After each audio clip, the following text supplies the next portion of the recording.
The Deep-Sea Wizard of Hogwarts. Chapter 1. Seaside Town. UK. July 30, 1991. Surrey. Knot Town, a small town built on the coast, is a fishing town. The waves crashed on the rocks, splashing white spray. A figure jumped out of the water following the rising tide, and grabbed the rock with his right hand. A thick layer of calluses had already grown on his hands to protect them from being scratched by the shellfish barnacles on the rocks. When the waves receded, the man hurriedly climbed onto the rock and stood firmly on it. "Hey? The sun is going to set." Linda frowned, holding a fat sea fish in his left hand. "By the way, it's been almost 12 years since I came to this world." "Yes, Lind, whose full name is Lind Green Augustus, is a transmigrator from Earth. Before transmigration, he was just an ordinary college student. His daily life consisted of staying up late every day to watch TV shows, reading books, and intermittent exercise.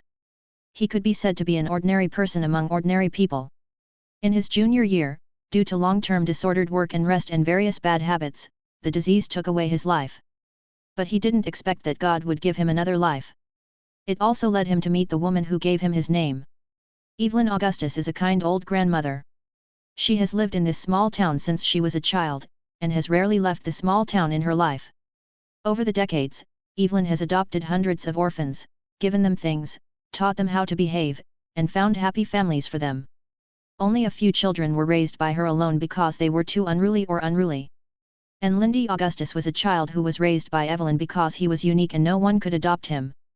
Of course, he didn't want to be adopted by anyone else. Above him, there is another brother who no one wants to adopt because he is naughty and mischievous. 6 months ago, this kind old woman passed away in a hospital in the town because of her old age. Linda brushed his golden curly hair that had already reached his shoulders. His handsome face was pale and bloodless from being soaked in water for a long time. Linda carried the fish and jumped left and right on the successive rocks. His figures were staggered, as if he was taking a walk. After a while, he jumped to the shore. He was about to look back at the sunset on the sea level, but suddenly he saw an owl flying towards him, and the owl was holding a letter on its feet. Looking at the owl coming towards him, Lynn's heart skipped a beat. This familiar scene gave him some different thoughts. No way. Before he could think about it, the brown owl flew to his head and dropped the letter, then landed aside, staring directly at the fish in his hand. Linda didn't care what the owl was thinking now, but grabbed the letter. The light yellow envelope is stuck with a thick red wax seal marked with a capital H. There is also a shield-like coat of arms. There is also a capital H in the center of the coat of arms, and around the H is a lion, a snake, an eagle, and a badger. On the other side of the envelope was written in dark green ink. Surrey. Knot Town. On the beach. Collected by Mr. Lindy Green Augustus. Linda's hand holding the envelope trembled slightly. He always knew that he was different. "I can wander in the sea all day without feeling tired or hypothermic. I can sense the emotions of small animals to a certain extent and even communicate with smarter animals without any barriers." But the boldest guess in his mind was that he might be a stray child from Atlantis, and that he would compete with a muscular man for the throne in the future. He had to admit that his most daring guesses seemed a bit trivial in the face of this letter. Linda gasped and hurriedly opened the wax seal, took out the 2 craft paper letters inside and read them. Hogwarts School of Witchcraft and Wizardry. Principal, Albus Dumbledore, President of the International Confederation of Wizards, Grand Master of the Order of Merlin, Chief Magician of the Wizengamot. Dear Mr. Augustus, we are pleased to inform you that you have been admitted to Hogwarts School of Witchcraft and Wizardry. Attached is a list of required books and equipment. The semester is scheduled to begin on September 1st. We will be waiting for your owl to bring your reply before July 31st. Vice Principal, Minerva McGonagall. After reading the entire letter, he picked up another one and read. Hogwarts School of Witchcraft and Wizardry. Uniform. First-year students need a brass balance. Students may bring an owl or a cat or a toad. Parents are particularly reminded that first-year students are not allowed to bring their own broomsticks. Quickly scan the entire letter. Linda sighed and threw the fish in his hand to the owl who had been staring at it for a long time. And he picked up the clothes on the ground and put them on. He had no reason to doubt the accuracy of the letter. In this world without the Harry Potter series, of course he just thought it hadn't been published yet. It was impossible for someone to take the trouble to train an owl and perfectly reproduce a Hogwarts admission letter to prank him. Are you scared as a freshman at Hogwarts in 1991? Yes. Will you go or not? Of course you will. Who can resist magic? Personal strength is always what men pursue, and Lind is no exception. After getting dressed, Lind put the letter in his trouser pocket and asked the owl who was enjoying his meal nearby with confusion.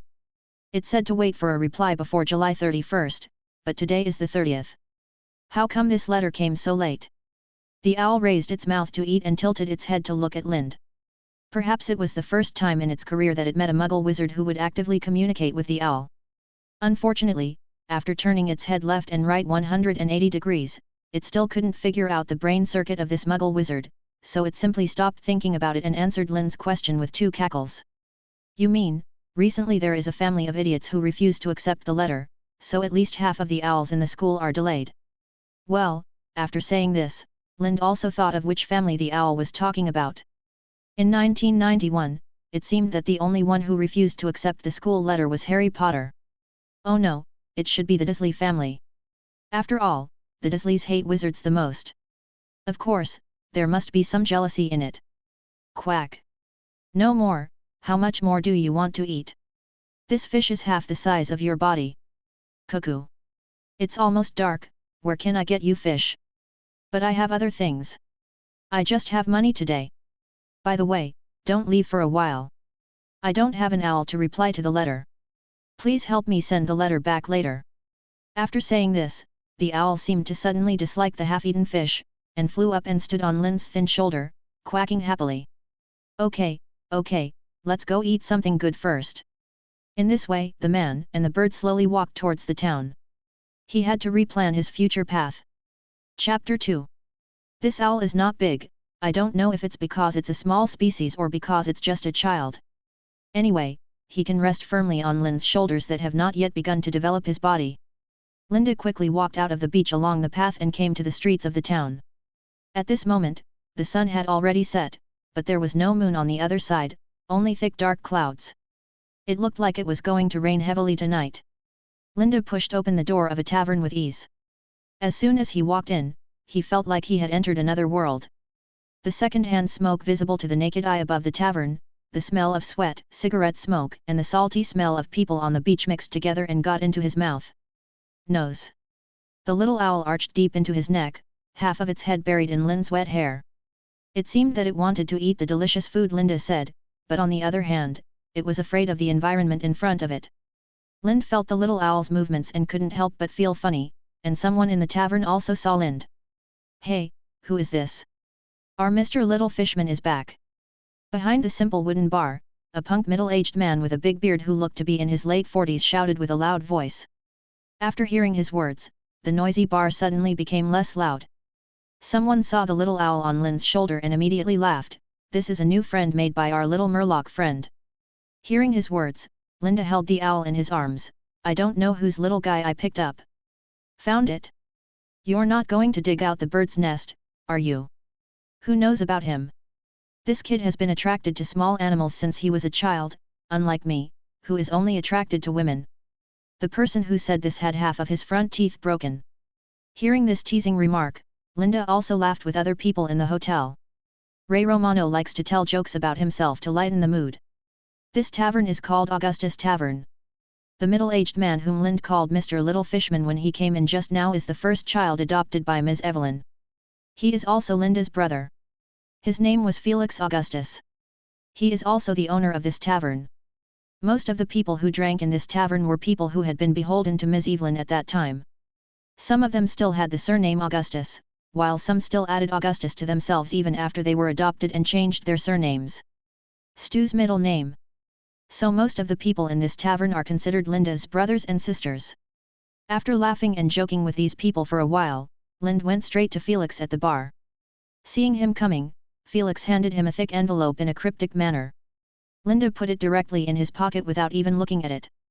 In the eyes of outsiders, Linda has shown extraordinary learning ability since he was a child. If he didn't like to swim in the sea every day, he would have skipped a grade and went to middle school. For this reason, several of his brothers and sisters tried their best to force him to study hard, but they were stopped after Ms. Evelyn discovered it. And what was in the envelope just now was Linda's royalties. A year ago he began to submit articles under the name Felix in local newspapers and the UK's more famous story publications. As for why it wasn't a bank card, it was because Linda couldn't get a bank card now, so every time the royalties came in, Felix would take it in cash and give it to him. It's not that Lind didn't want to deposit the money directly in Felix's card, but that Felix didn't want to. He said that he should keep his money by himself. Whether it is spent indiscriminately or stolen due to poor storage, he will be responsible for it. After Lind put the money into the lining, he combed his bird feathers and talked with Felix. Why does old Brando have money to come here? Linda pouted at the gambling table in the corner of the tavern. I saw a rickety old man wearing patched clothes and a sallow complexion sitting at the gaming table. You must know that this tavern is not cheap for non-Augustus family members, and old Brando is an old scoundrel in the town. He only drinks alcohol every day and does not have a serious job on weekdays. I heard that the money for drinking on weekdays comes from his young son Dio Brando. It seems because he rented out the rotten stone house and his rotten boat today. No, it should be said that it was a lie. After all, the rotten stone house and the rotten boat are just things that no one wants, and they are not his things. Who the hell is crazy about renting that thing? Linda looked puzzled. Ahem. Don't say bad words, kid. Felix's little eyes stared at Lind, and he didn't continue until he nodded seriously and said yes. It seems that they are a family of 4, maybe they are here to travel. Those fat-headed fools in the city like to make some weird things. Hearing this, Lind always felt that what he said was somewhat familiar, but the noise in the tavern made him unable to remember it for a moment. Lind chatted with Felix for a few more words, then said goodbye to all the acquaintances in the tavern, and then opened the door and walked out of the tavern. By the way, Linda is about to go to middle school. I don't think he will choose the middle school in our town. Isn't that right? The school in our town doesn't have a swimming pool. How can our Mr. Little Fishman like it? A man laughed. If only my mother were still here, she would definitely find a way for Lynn to go to Eton High School. I don't know who said this. There is only one person who can be called mother in this pub. The noisy tavern suddenly became quiet, with only the voices of old Brando and a group of gamblers expressing their annoyance or cheers. Linda didn't know what they were talking about after he left. After he left the tavern, he trotted to a small restaurant. He ordered some food, and also asked for some raw beef, chicken, bacon, and other food for the owl. Under the strange eyes of the waiter, Linda finished eating early, and waited until the owl finished eating the food with a bite and a peck before he got up to pay and left. It was raining outside at this time, and when they returned home, both the man and the bird became soaked, but one was a description and the other was a statement. Linda lived in Miss Evelyn's house, and the house next to him was Felix's house, which used to take care of the elderly Evelyn, and now it was to take care of Linda. The yards of the two houses were connected, and the 2 German shepherds raised by Felix regarded Linda as their second owner. Because Linda had the animal language buff, the 2 big dogs also kept him safe. After returning home, he took a shower to wash off the rain and salty smell on his body. This shower reminded him where old Brando's money came from. He remembered that in the original Harry Potter book, after the Dursleys were bombarded with Hogwarts admission letters, Uncle Vernon showed his spirit of never bowing to the terrifying evil forces and resolutely brought his wife, Harry, and a pig to a broken wooden house on a huge reef on the sea. That is, after 12 o'clock tonight, the half-blood giant Hagrid will personally deliver the admission letter and a cake to Harry in the storm. Because tomorrow is July 31st, Harry Potter's 11th birthday. Chapter 3. After taking a bath, Lind brought the little owl to the study, took out a piece of letter paper, and was about to reply. After thinking about it, he changed to waterproof letter paper and ink. Dear Professor Minerva McGonagall, I hope this is not a prank, if this owl can really deliver the letter to you. If I can really go to Hogwarts School of Witchcraft and Wizardry to study magic, where should I buy the necessary books and equipment? Lind thought about it and thought about what to add to show the mentality of a little wizard of Muggle origin when receiving a letter. He started to read the letter again and again, but he really couldn't think of how to write it. If he had to make a show of being cunning like some mentally retarded fan fiction, it would be a loss. After thinking about it, he couldn't figure it out, so he simply signed his name at the back. He took out a waterproof plastic envelope and handed the letter to the little owl who had been waiting impatiently. The owl walked slowly to the window with the letter in its mouth. The rain outside had begun to fall heavily, but it was not afraid at all. It flapped its wings and flew out. Soon, its figure disappeared into the night rain curtain. Lind closed the window, came to the desk, picked up a bound book and began to revise it. This is the story he serialized in the newspaper, The Matrix. Since the publication of 2001, A Space Odyssey, science fiction fever has been ignited again. Lind was a science fiction fan in his previous life, so now he also relies on these things to make money for himself, as Felix. Since he is going to Hogwarts now, he will not spend time on this in the future, so he plans to make a final check and fill in the gaps of his works that he has created but has not yet published in the next 2 days. He was busy until midnight, and the sound of rain became louder and louder. Lind slowly closed the book. The ink in the bottle was almost empty, and there were many scattered pages on the side. He stood up, stretched, and checked the time. 1 o'clock in the morning. By now, Hagrid should have gone to the rotten stone house and turned the cake that stole Dolly into a pig. The savior Harry Potter also knew that his parents were actually killed by dark wizards, not because of a car accident. But these have nothing to do with him, and he doesn't want to make friends with Harry Potter and show off his skills to become the school's top star, oh no, a star. Now he only has endless yearning for the magic world. Then run away after the 4th grade Goblet of Fire incident or the 5th grade Toad incident. As for the future, Hogwarts will no longer be safe. Running away is what a smart person should do. So now he should pray in his heart that the owl would fly slower. It would be better to wait until Hagrid takes Harry away from here to London in the morning before the school receives a letter to send a teacher here again. After thinking for a while, he walked out of the study and picked up a rag to wipe off the dust on the desktop photos in the room. Lind himself usually doesn't stay in this house much. He usually moves between the toilet, study, bedroom, and kitchen, so the other places are often covered with dust, and he often has to take time to clean them. No words were spoken all night. Luckily, no guy who was almost 3 meters tall came to knock on his door. Lind got up early and went to Felix's yard to walk the 2 dogs. Because Felix runs a pub and sleeps every morning, Lind is responsible for walking the dogs on weekdays. He walked the dogs around the town and was almost hit by a speeding car. However, looking at the impatient face and body of the driver, he thought it should be the Dursleys, who are now very worried about their baby Dudley's pigtail. Lind also bought breakfast outside, and then he returned home. After returning home, Lind began to read while waiting for people from Hogwarts to come. According to his habit, he would definitely go straight to the beach and continue to soak in the sea for a day.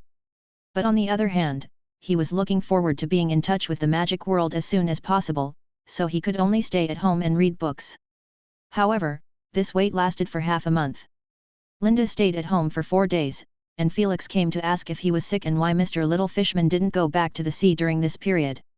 Then Linda returned to his life of soaking in the sea every morning and reading and writing after returning home in the afternoon. However, he was undoubtedly upset during this period, but there was nothing he could do. He also wanted to contact the people at Hogwarts again, but he couldn't, so he could only think about it. There were more than 10 days before Hogwarts started, and Felix and the rest of his brothers and sisters asked him where he was going to go to middle school during this period, and he could only prevaricate over and over again. Until the morning of August 17th. Linda walked on the street, his eyes were dull and he was sneaked back home by 2 dogs like a zombie. He now began to wonder if Hogwarts didn't want him anymore. He didn't turn around until he arrived at the door of his house and heard the low roar of the 2 dogs. There was a figure covered in a black robe standing in front of his house. He had oily black hair slightly shorter than Linda's, a hooked nose, sallow skin, and a pair of deep eyes. Linda hurriedly calmed down the 2 big dogs that were crouching and ready to pounce forward in the next second, then he quickly raised his head and looked at the man in front of him. Mr. Linda Green Augustus, no need to say hello. I am Professor Severus Snape, from Hogwarts, and your future potions teacher. I think I need to meet your guardian. Before Linda could speak, Snape blocked what he wanted to say.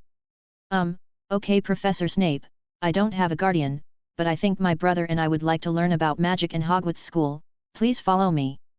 As he said, Linda lowered his head and touched the head of one of the dogs. Big Bear, Little Bear. Go wake up Felix, we have an important guest. Hearing what he said, the 2 dogs growled and ran back to Felix's house. Professor, do you need to come in and sit down? No, I just hope your brother can come faster, I don't have much time. By the way, you'd better ask your brother to bring some money, we will leave for London in a while. Snape said impatiently, and he didn't know how long he waited here before Linda came back from walking the dog. Linda patted his jacket and showed a proud expression, I brought my own money. After a while, Linda heard a roar from the next room. "What the hell are you two idiots doing? Don't lick me, get out of here." "Is it Linda again?" Felix finally went out of the door cursing and walked towards the two. When he came over and looked at Snape, he asked curiously, "Who are you?" "Stand by my brother." Before he finished speaking, Snape put his hand on Felix's shoulder, and then he felt his vision spinning, his internal organs were squeezed together, his body twisted, and his head against his buttocks. But the next second, he felt his feet land on the ground again, and air rushed into the lungs that had been squeezed just now. Looking closely, the man just now, and Linda were already standing in front of a tavern. And Linda's facial features were squeezed together now, and he should have the same expression on his face. Now his mind was a mess, and he didn't understand what was going on at all. Linda was no better than Felix. He didn't expect Snape to be so unwilling to say a word. If he just operated, what would he do if he met a wealthy family like the Weasleys? Snape stood aside without saying a word, and waited for the two to catch their breath before speaking. Chapter 4. Mr. Augustus.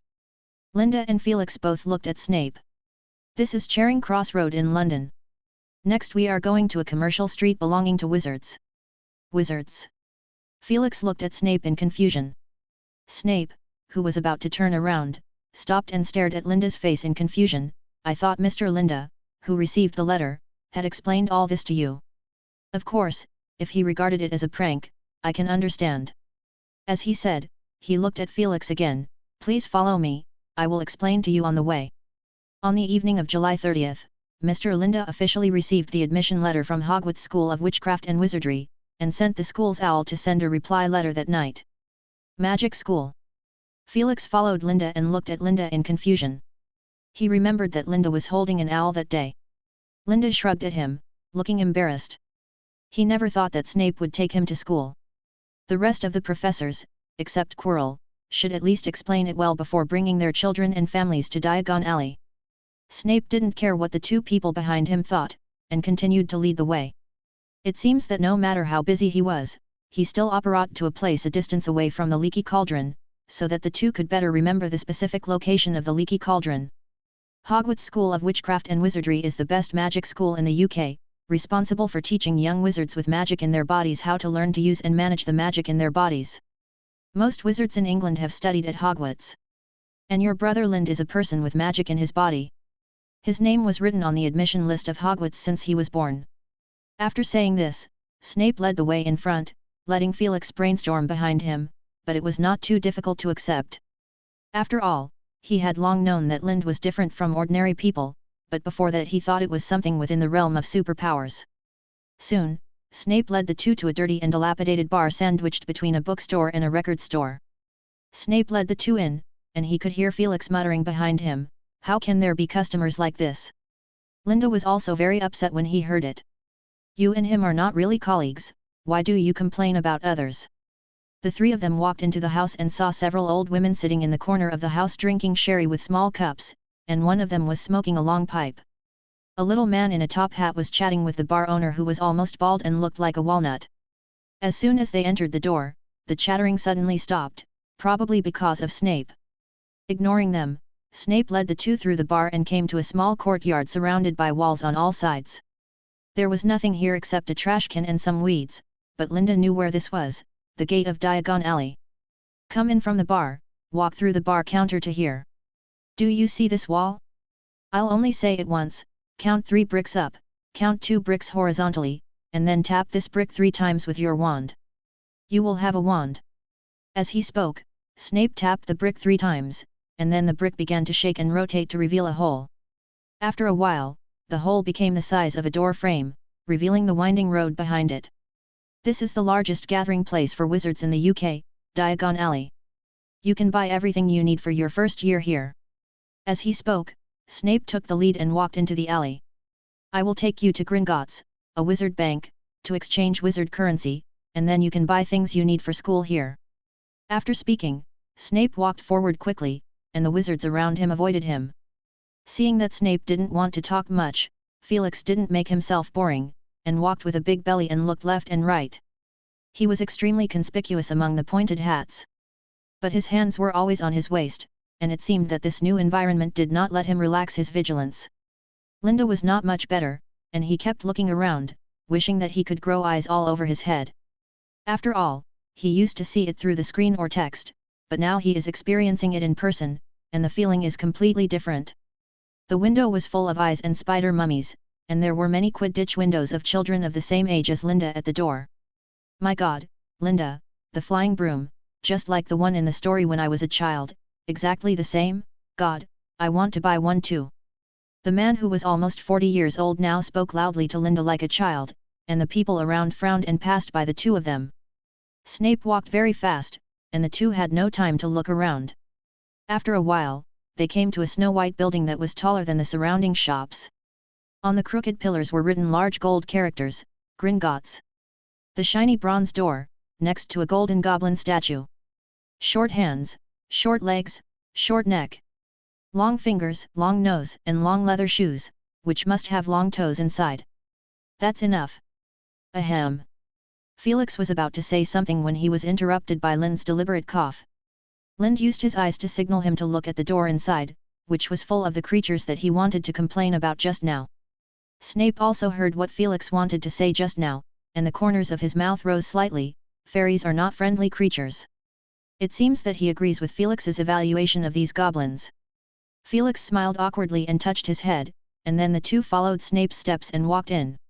When they came to an empty counter on the right, Snape knocked on the countertop and interrupted the goblin who was writing with a feather pen without any courtesy. The goblin looked up and looked at Snape coldly. Severus, interrupting other people's work is not a good habit. It's just calculating over and over again how much wizard's money can become yours. I have a new student who needs to exchange galleons. Snape still had a cold and low voice. New student? Muggle family? Tisk.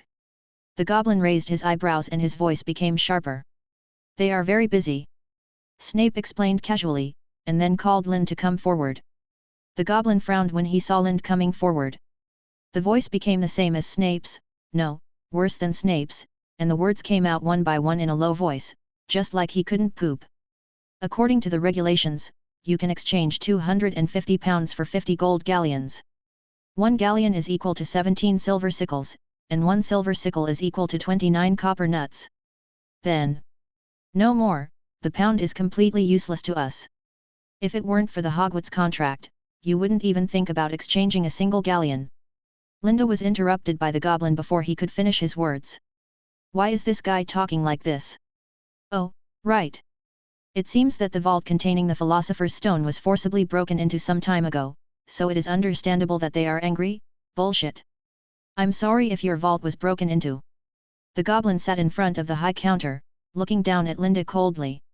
Linda didn't answer him, but called Felix to come forward. It seems that he needs to ask his father to bring the money. He often sees this scene.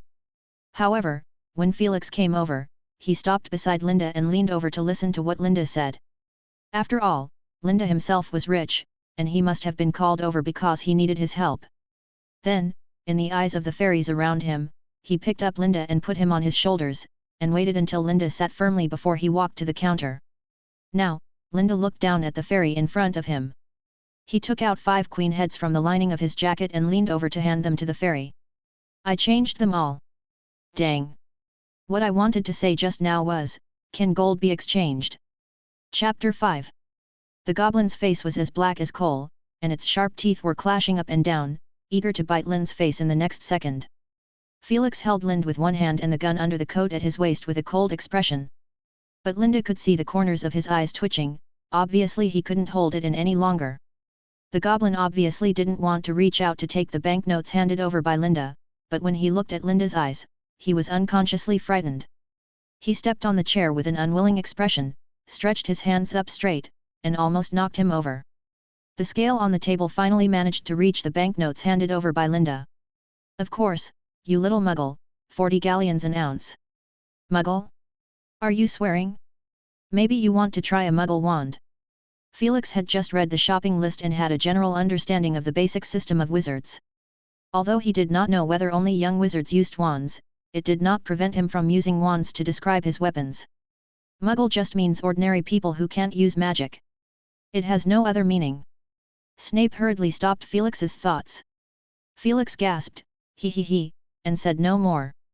He didn't understand the meaning, but he could hear the tone. But Lind didn't pay much attention to their quarrel. What he was thinking about now was the currency issue.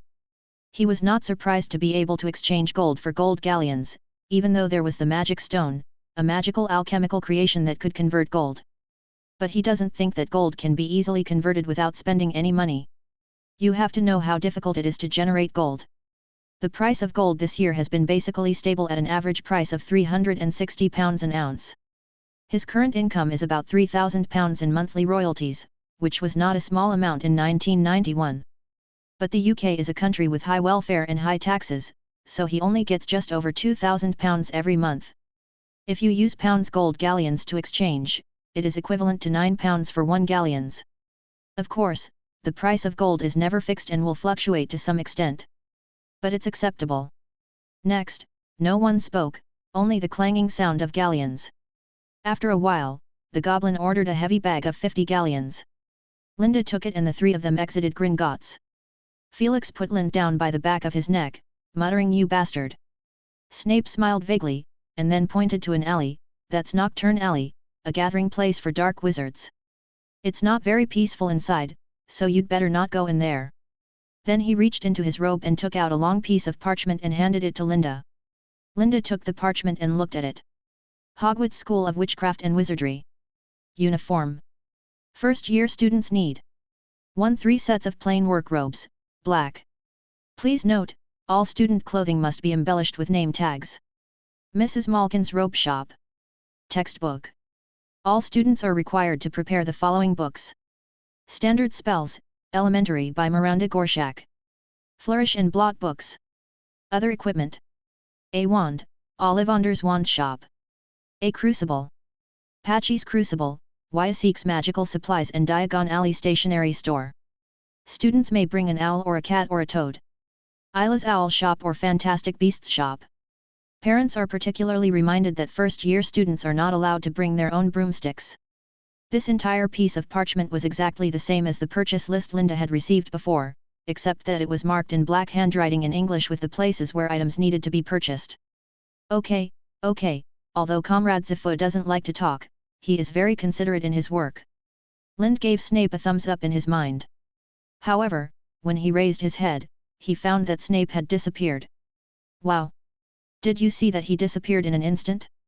Did we arrive in London just like this? Felix shouted next to him. Well, it should be so. Linda replied. Let's go shopping. Don't forget that we are in London. Lind urged. The two of them walked around and soon bought everything except wands and pets. Felix and Lind each carried 2 small bags. One bag is full of books, another bag is cauldrons, dragonhide gloves and other miscellaneous items, and then there are bags for robes and bags for potion ingredients. These bags are provided by the store. For the convenience of carrying, customers will be given a bag with a traceless telescopic spell that can last for a day. The two came to the entrance of the wand shop. The gold sign on the door has peeled off, and it reads, Ollivanders, making exquisite wands since 382 BC. Felix picked his nose with his little finger. You're bragging, 382 BC.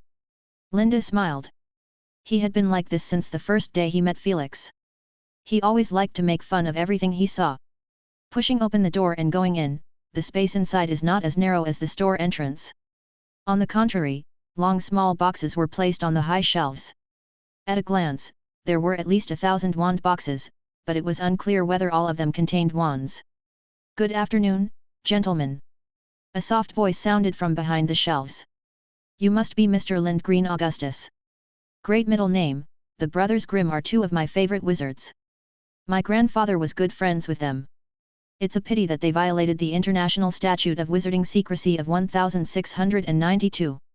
Because they like to tell muggles about the wizarding events they have experienced. As he said that, the old wizard in front of him still showed a reminiscing expression. It was unclear whether he was pretending or if he really recalled the beautiful memories of getting along with his old grandfather at this moment. Oh, by the way, let's get down to business. Ollivander suddenly came back to his senses. Ah, every wizard in Britain has a wand from the Ollivander family. Our family's skills are always the best in Britain. By the way, which hand is your dominant hand? I'm right-handed. Linda said as he raised his hand. Next, a tape measure flew out of Ollivander's waist pocket and began to automatically measure Lin's body. First, measure from your shoulders to your fingertips, then from your wrists to your elbows, from your shoulders to the floor, from your knees to your armpits, and finally, measure your head circumference. While measuring the tape, he said, every Ollivander's wand contains super powerful magical substances, which is its essence, Mr. Augustus. We use unicorn hair and phoenix tail feathers. And the heart nerves of fire dragons, etc. Every Ollivander wand is unique, because no two unicorns, fire dragons, or phoenixes are exactly the same. Of course, if you use a wand that belongs to another wizard, it would never have such a good effect. Lin stretched out his hand to block the ruler that was almost touching his eyes, and nodded to Ollivander. Ollivander looked at the measured data, then rubbed his chin, thought for a while, then ran to the back shelf and pulled out a box. Try this, Aspen, for the duelist, the dragon's brain. This is a wand that loves to fight. 9 inches. Ollivander took it out and handed it to Lind. As soon as he got the wand, Linda felt a weak force flowing towards the wand in his body. But this kind of surge is not silky. If I have to describe it, it's like if you pay special attention to your breathing, it turns out that you can't breathe anymore. Wave it. Seeing Lind in a daze, Ollivander thought he didn't know how to use a wand, so he motioned for him to wave. Linda didn't know which direction to turn, so he simply waved towards the sky. A weak flame came out from the tip of the staff along with thick smoke. Sorry, it seems it doesn't like me. No, don't be sorry, this is normal, Mr. Augustus. Ollivander took the wand, waved it at the thick fog and dispersed it from the chimney. Here's this. The firm and independent ebony wood and the powerful spell-casting ability of Yaki Tail Nerve, 11½ inches. No, it's not this. Well, try this again, large wood and dragon's spine. This. What about this? What a picky little wizard, but don't worry, I'm professional. Ollivander showed a confident smile to Lind. Sir. My self-evaluation of myself may be relatively free and uncontrolled. This is Linda's basic understanding of himself. He feels that what he lacks most is the irreverence for the system and the desire to challenge. Hearing Linda's words, Ollivander nodded. Few young wizards could make an accurate assessment of their own psychology before, because they were still young, their minds were not fully developed, and their worldview was imperfect. So he usually measured his body data to sort out a batch of wands, and then he would try out the wands one by looking at his face. You can find the right one by trying 2 or 3. The last time I had this trouble was Mr. Porter, who came at the end of July. He really couldn't stand Linda being too picky, and now he was losing face. After thinking about it, he still thought he could give his suggestion a try. Oh, of course we can give it a try if you want. It's what you want to try. Don't blame me if you don't try it. Chapter 6. Ollivander picked, and finally took out a wand from the deep shelf. The stick box was covered with dust. Ollivander wiped away the thick dust on the box with his sleeves, revealing the box below, which looked lighter in color than the other boxes. Linda looked at the box and took a breath. Could this be a super strange / powerful / fussy wand made by your father or grandfather?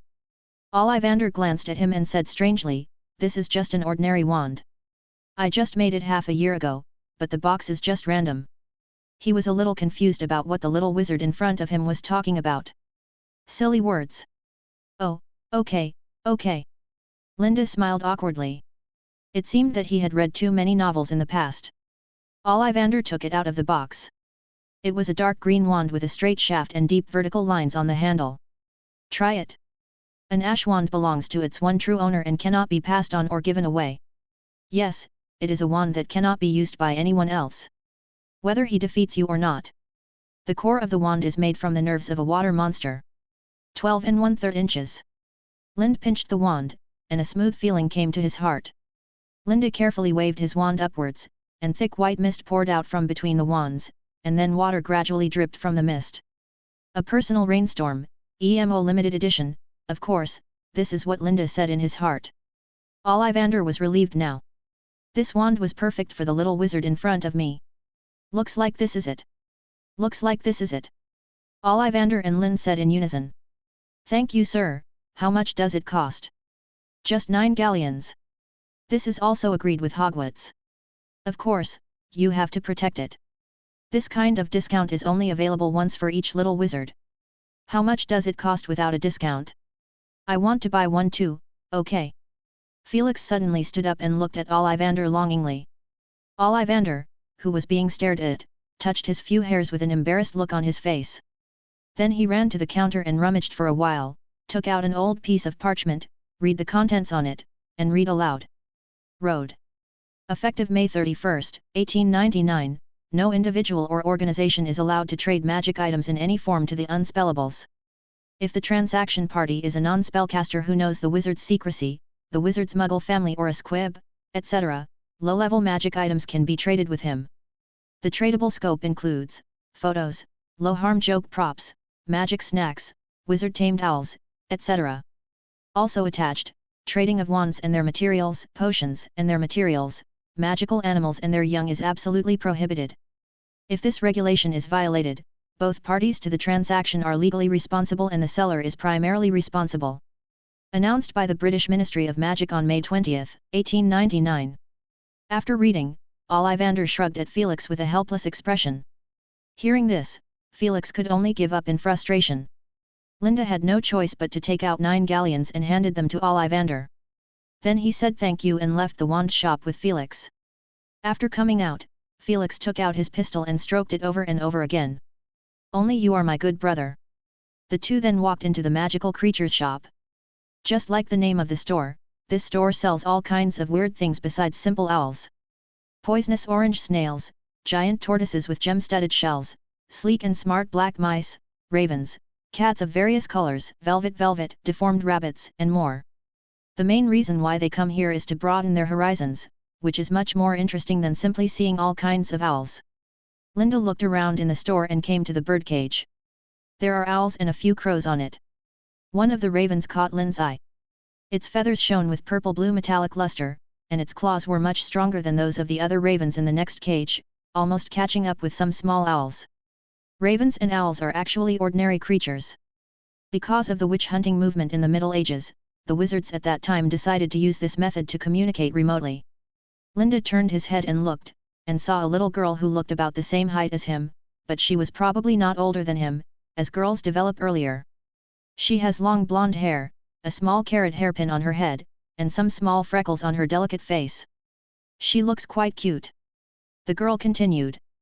At that time, owls were mainly used for trading of more conspicuous items, because they were very physically strong and they were nocturnal, which made it easier for them to move around in the Muggle world with conspicuous items. Ravens mainly circulate letters, and there will be a small mailbox at their feet, which Muggles cannot see underground. Because they have excellent flying ability, and they are particularly smart, they can always complete the task perfectly.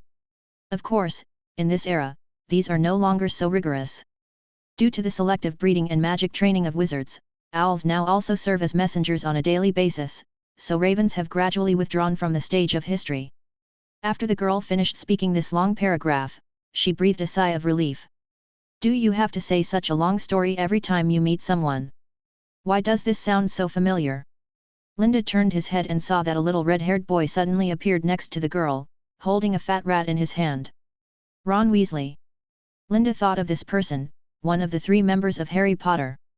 A typical representative of powerful people overshadowed by the light of friends, his famous saying is, "Are you crazy?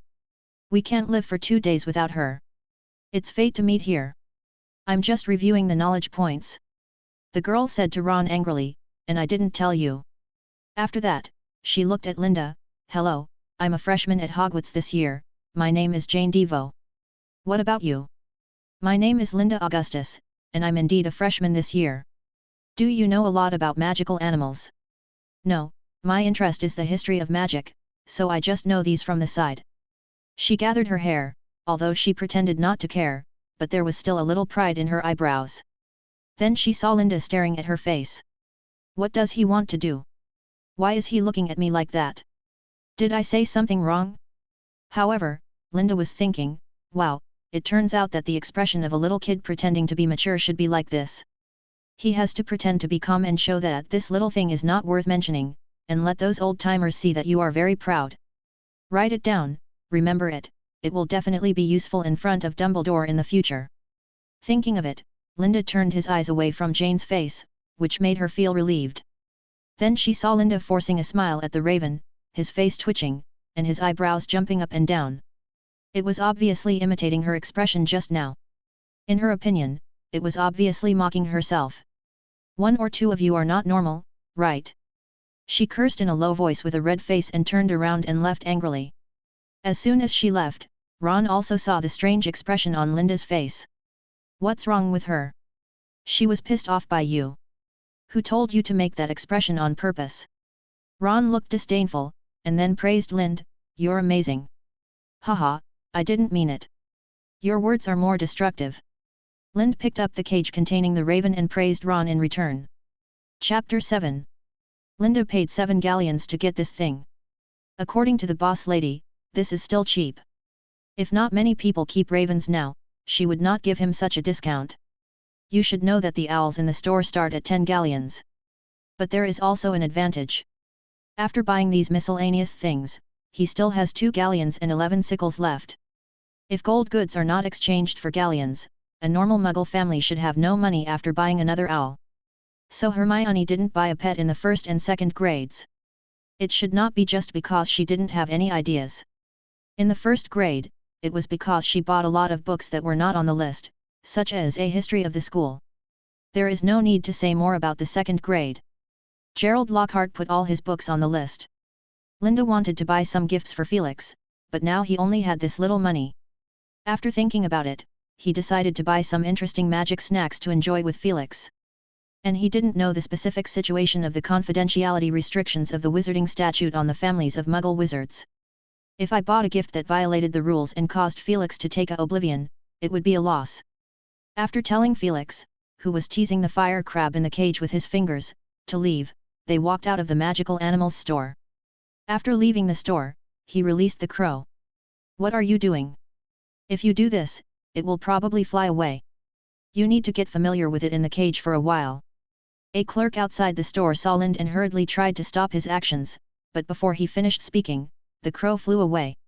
Don't worry, I have always had a good relationship with the little animals. Lind comforted the panicked clerk. Then, he slowly put his forearm horizontally. Come back. The crow stood on the roof, looking at Lind below with disdain, cawing. At the same time, Hogwarts. Snape, the fastest professor in Hogwarts, and his flying robes came to the door of the principal's office. Password. Chocolate frog. The huge stone-headed beast slowly crawled away, revealing a long staircase. Beside the window, stood an old man with silver hair and long hair. He was wearing a purple robe that dragged on the ground. He wore a half-moon-shaped glasses, dark blue eyes and a hooked nose that seemed to have been broken. He looked out the window, and Hagrid was watering his pumpkin vines next to the forbidden forest of Hogwarts. How is it? Dumbledore seemed to know who was coming and spoke slowly. Not very good, at least not what I thought. Snape looked at Dumbledore's back. I thought he would either become as weak as Harry Potter, or as sick as that person. Ahem. The growth environment of the 2 people you mentioned is not the same as his. Dumbledore coughed twice. This is indeed something to be happy about, but why do you say it's not good? After that incident, I observed him for a while, and he became more and more silent. And his emotions are easily polarized, which is very easy for the guy in his body to take advantage of. Today in Gringotts, he looked down at the goblin with a condescending look and a tone of voice, and the goblin didn't dare to refuse him. Like Voldemort? Dumbledore asked softly. He was talking about Voldemort, not Tom Riddle. Snape pondered for a while before continuing, very similar, but different.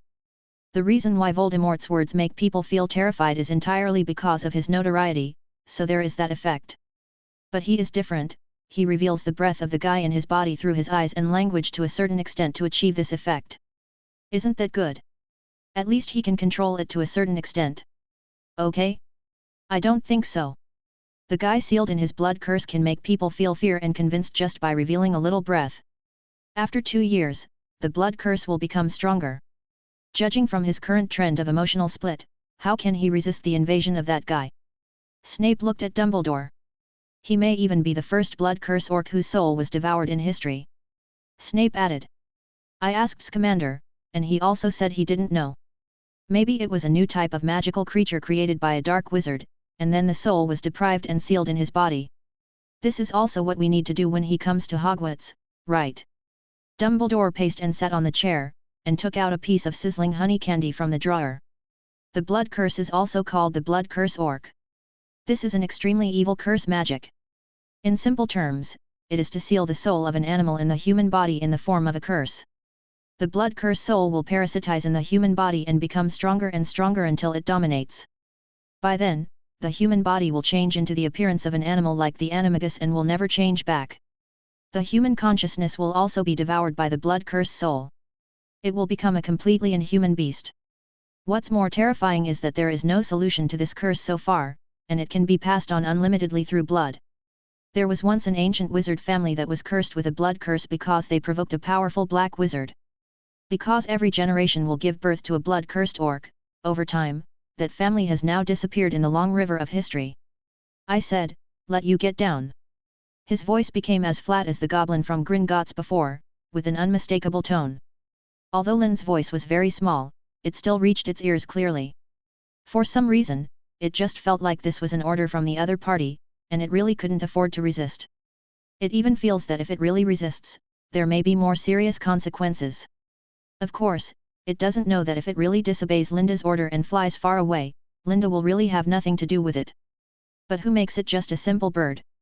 It is the instinct of animals to seek advantages and avoid disadvantages. So it hurriedly flapped its wings, flew onto Linda's arm, and then rubbed against Linda's body affectionately. "Look, I'm actually very popular with little animals." Linda smiled at the clerk. The clerk looked in disbelief. This domesticated creature was actually half a magical creature to a certain extent. In order to cater to the needs of wizards, they learned to recognize the way when they were born, understand human language to a certain extent, and most importantly, loyalty. Unless their current owner decides to transfer, they will only know one owner for their entire life. However, this identification process requires a process. Generally, they will not completely belong to a certain wizard until more than 10 days after they are purchased. Instead of releasing it directly like the little wizard in front of me. Is his last name Scamander? The clerk couldn't help but think. Go ahead, you can fly wherever you want. But remember to be there whenever you are called. By the way, from now on you will be called whom? Let me think about it, from now on you will be called Anderson. Anderson rubbed Lynn's face and expressed that he liked the name very much, but what he was thinking was, "Good guy, let me follow you all the time." Then he didn't dare to think too much and hurriedly flew into the sky. Although it can't fly too far because of the requirement to be on call, it's still better than being in a cage before. It would be better if my master wasn't so out of stock. Linda was certain that Anderson was indeed happy to be flying freely in the air now. Because it accidentally revealed what was in its heart just now. Chapter 8. Back at the Leaky Cauldron, Lind was about to walk out under the strange looks of the surrounding customers. The bar owner Tom suddenly stopped Linda. "Mr. Augustus, please wait." The two of them turned back to look at the bar owner. "Hello, my name is Tom Abbott. Just call me Tom. I'm the boss here." What is this?" As he spoke, he pointed to Linda's right hand. Linda raised his right hand, holding a dark object on it. Just like lifting a broiler chicken, turn the wings outward onto the back, and then pinch the base of the wings. "Is this one?" "This is the chicken I just bought in Diagon Alley. I saw how pitiful it was in the cage, so I planned to buy it home and make soup." Hearing this, Anderson began to struggle anxiously again. "Oh, okay. It looks very energetic. It would be a pity to make soup." Tom was already old, and the lights in the bar were dim and the raven was surprisingly large, so he also thought it was a chicken. "I still think it would be better to make it into a roast chicken. Oh, by the way, you two gentlemen have something you haven't picked up yet." With that said, Tom took out a pamphlet from the bar and handed it to Felix. Linda glanced at it and saw it read what you need to do if your child is a little wizard. Tom continued, "This is for the parents of new Muggle-born wizards to read. How do you put it?" Tom thought for a moment. Promotional brochure, yes, that's what those guys from the Ministry of Magic said. The above are some common sense that every Muggle parent should know because of the International Statute of Wizarding Secrecy. As he spoke, Tom leaned out of the bar, leaned forward with his rickety body and whispered to them, "You know, not every professor is as good as Dumbledore, and they often don't teach you these things. Just like that Professor Snape, he certainly didn't tell you this. Although Felix didn't know who Dumbledore was, he still nodded hesitantly. Yes, he doesn't seem to be easy to get along with. That's for sure, after all. Tom hesitated for a moment, but still didn't say the words. After all, he is usually very busy, so I took over this job a few years ago. Linda did have a guess about what he was going to say. It should have been said that Snape once served Voldemort, but he didn't say it in the end. Maybe it's because there are so many people here. After thanking Tom, the two walked out of the Leaky Cauldron and embarked on the road back to Nocturnal. On the train, Felix opened the brochure with great interest. Then he fell asleep unexpectedly. August 30th. Linda came to the town cemetery holding white chrysanthemums. He walked in silence to a tombstone in the cemetery. This tombstone does not look old, it should have been erected within a year. There are countless flowers placed in front of the tombstone, some have dried up, and some have corollas still in full bloom. Apparently, the flowers here have never stopped blooming. Linda also placed the flowers he was holding in front of the tombstone. I wanted to clean it up and found that the area around the tombstone was clean. He just sat in front of the tombstone, not knowing what he was thinking in his head. The next day, Lind packed his luggage early and had breakfast with Felix, who rarely got up early. You really don't need me to send you off. Felix wiped away the non-existent tears, while Seong de Seong Er was sobbing and reluctantly rubbing Lin's trousers. Don't give it away. Do you think I don't know what you want? You hope I leave early and go back to sleep. Linda waved his hand. If you don't hurry up and get in the car, you brat, I'm going to be sleepy to death. Felix laughed and helped him lift the box and put it in the trunk of the car. The original plan was for Felix to send Linda to London. Although he was reassured about his brother, it did not mean that he would be reassured about the social environment. But it happened that Romano was also going to London. He was the guy with half of his front teeth missing and said he was attracted to women. And the other party was very willing to take Linda for a ride, although he didn't know where Linda was going to study. Moreover, Romano was relatively reliable in doing things, so he simply asked Linda to go with Romano. Lind smiled, raised his head and motioned to Anderson, who was standing on the chimney, to follow him in the car. He said goodbye to Felix, got in the car and embarked on the journey to London. In the evening, Romano dropped Lind off at a record shop on Charing Cross Road. Are you there tonight? Romano gestured to a small hotel opposite the record store. Well, our school should have booked this hotel for freshmen from far away. You don't have to send me off anymore, go get busy. This was the rhetoric that Linda had thought of before. Romano was famously warm-hearted in town, and if he hadn't said so, he would have carried her luggage all the way to the hotel room. But he was thinking of staying at the Leaky Cauldron tonight, not the hotel. Okay.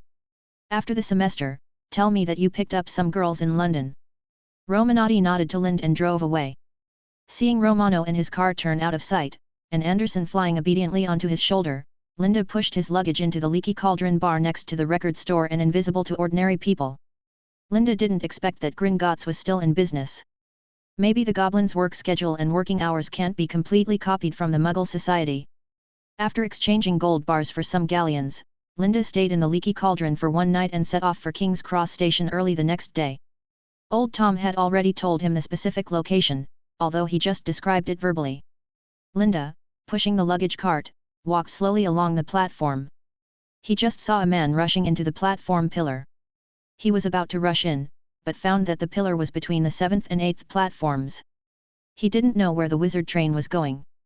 It should be a train that didn't appear in the original book. After all, the magic train technology should not be used only by Hogwarts. Coming to the middle of platform 9 and 10, he followed a wizard to platform 9 and 3/4.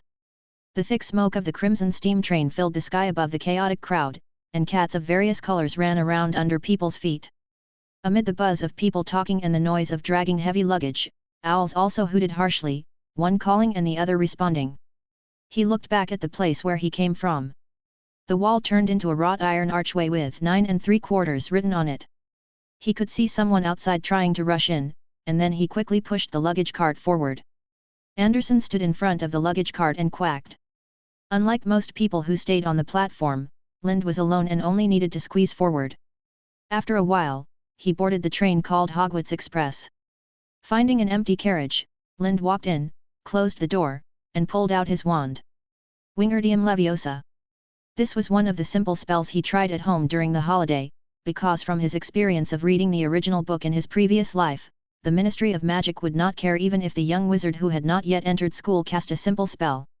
Only after he officially entered school would the trace take effect. But he didn't dare to try too much skillful spells. It's better for Simo to be called a genius of blasting. So he spent most of his time reading, soaking in water, and reading. The suitcase floated up tremblingly. He was not some extraordinary genius. What he could do now was his limit. He glared at Anderson. Anderson was startled by his look and quickly grabbed the grip on the suitcase to help him put the luggage away. Chapter 9. Perhaps Lind was lucky today. Until 11 o'clock, when the train was about to depart, no little wizard sat in this compartment. Of course, it also had something to do with his own efforts. The scarf, books, and a copy of the Daily Prophet on the table were placed separately. Whenever someone asked, Lind could only helplessly tell the other party, sorry, they went to the toilet. They went in a group. The wheels of Hogwarts rolled slowly, and a faint sense of pushing back acted on him. With the sound of the whistle of Wuvuwu and the farewell voices of wizard parents mixed together, the door of Lind's compartment was creaked open, and a little head got in first. Hello, is there any vacancy here? Goodbye. Before Lind could see the person clearly, the door was closed with a click. Lind walked over, opened the door and looked at the person outside. It was Jane Devo, whom he met in the magical animal store last time. Why are you here so late? There's still room inside. Do you want to go in? Forget it, I might as well just sit in the corridor. Jane looked disdainful, not even looking at Linda. Oh, all right. After saying that, Linda closed the door. Is this the gentlemanly manners of the British? Jane thought angrily, and then she heard the sound of the door being opened again. Haha, do you want to invite me in again now? By the way, if someone comes looking for you later, just tell them that the place is full, and you have nothing to do here anyway. Also, if someone says that something is lost, just tell them that the door is always closed here, and tell them not to bother me.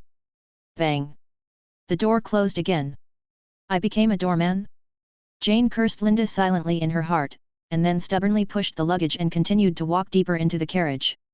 After returning to the carriage, Linda took out Magic Theory and started reading it. In terms of magic, Linda was most interested in spells and transfiguration.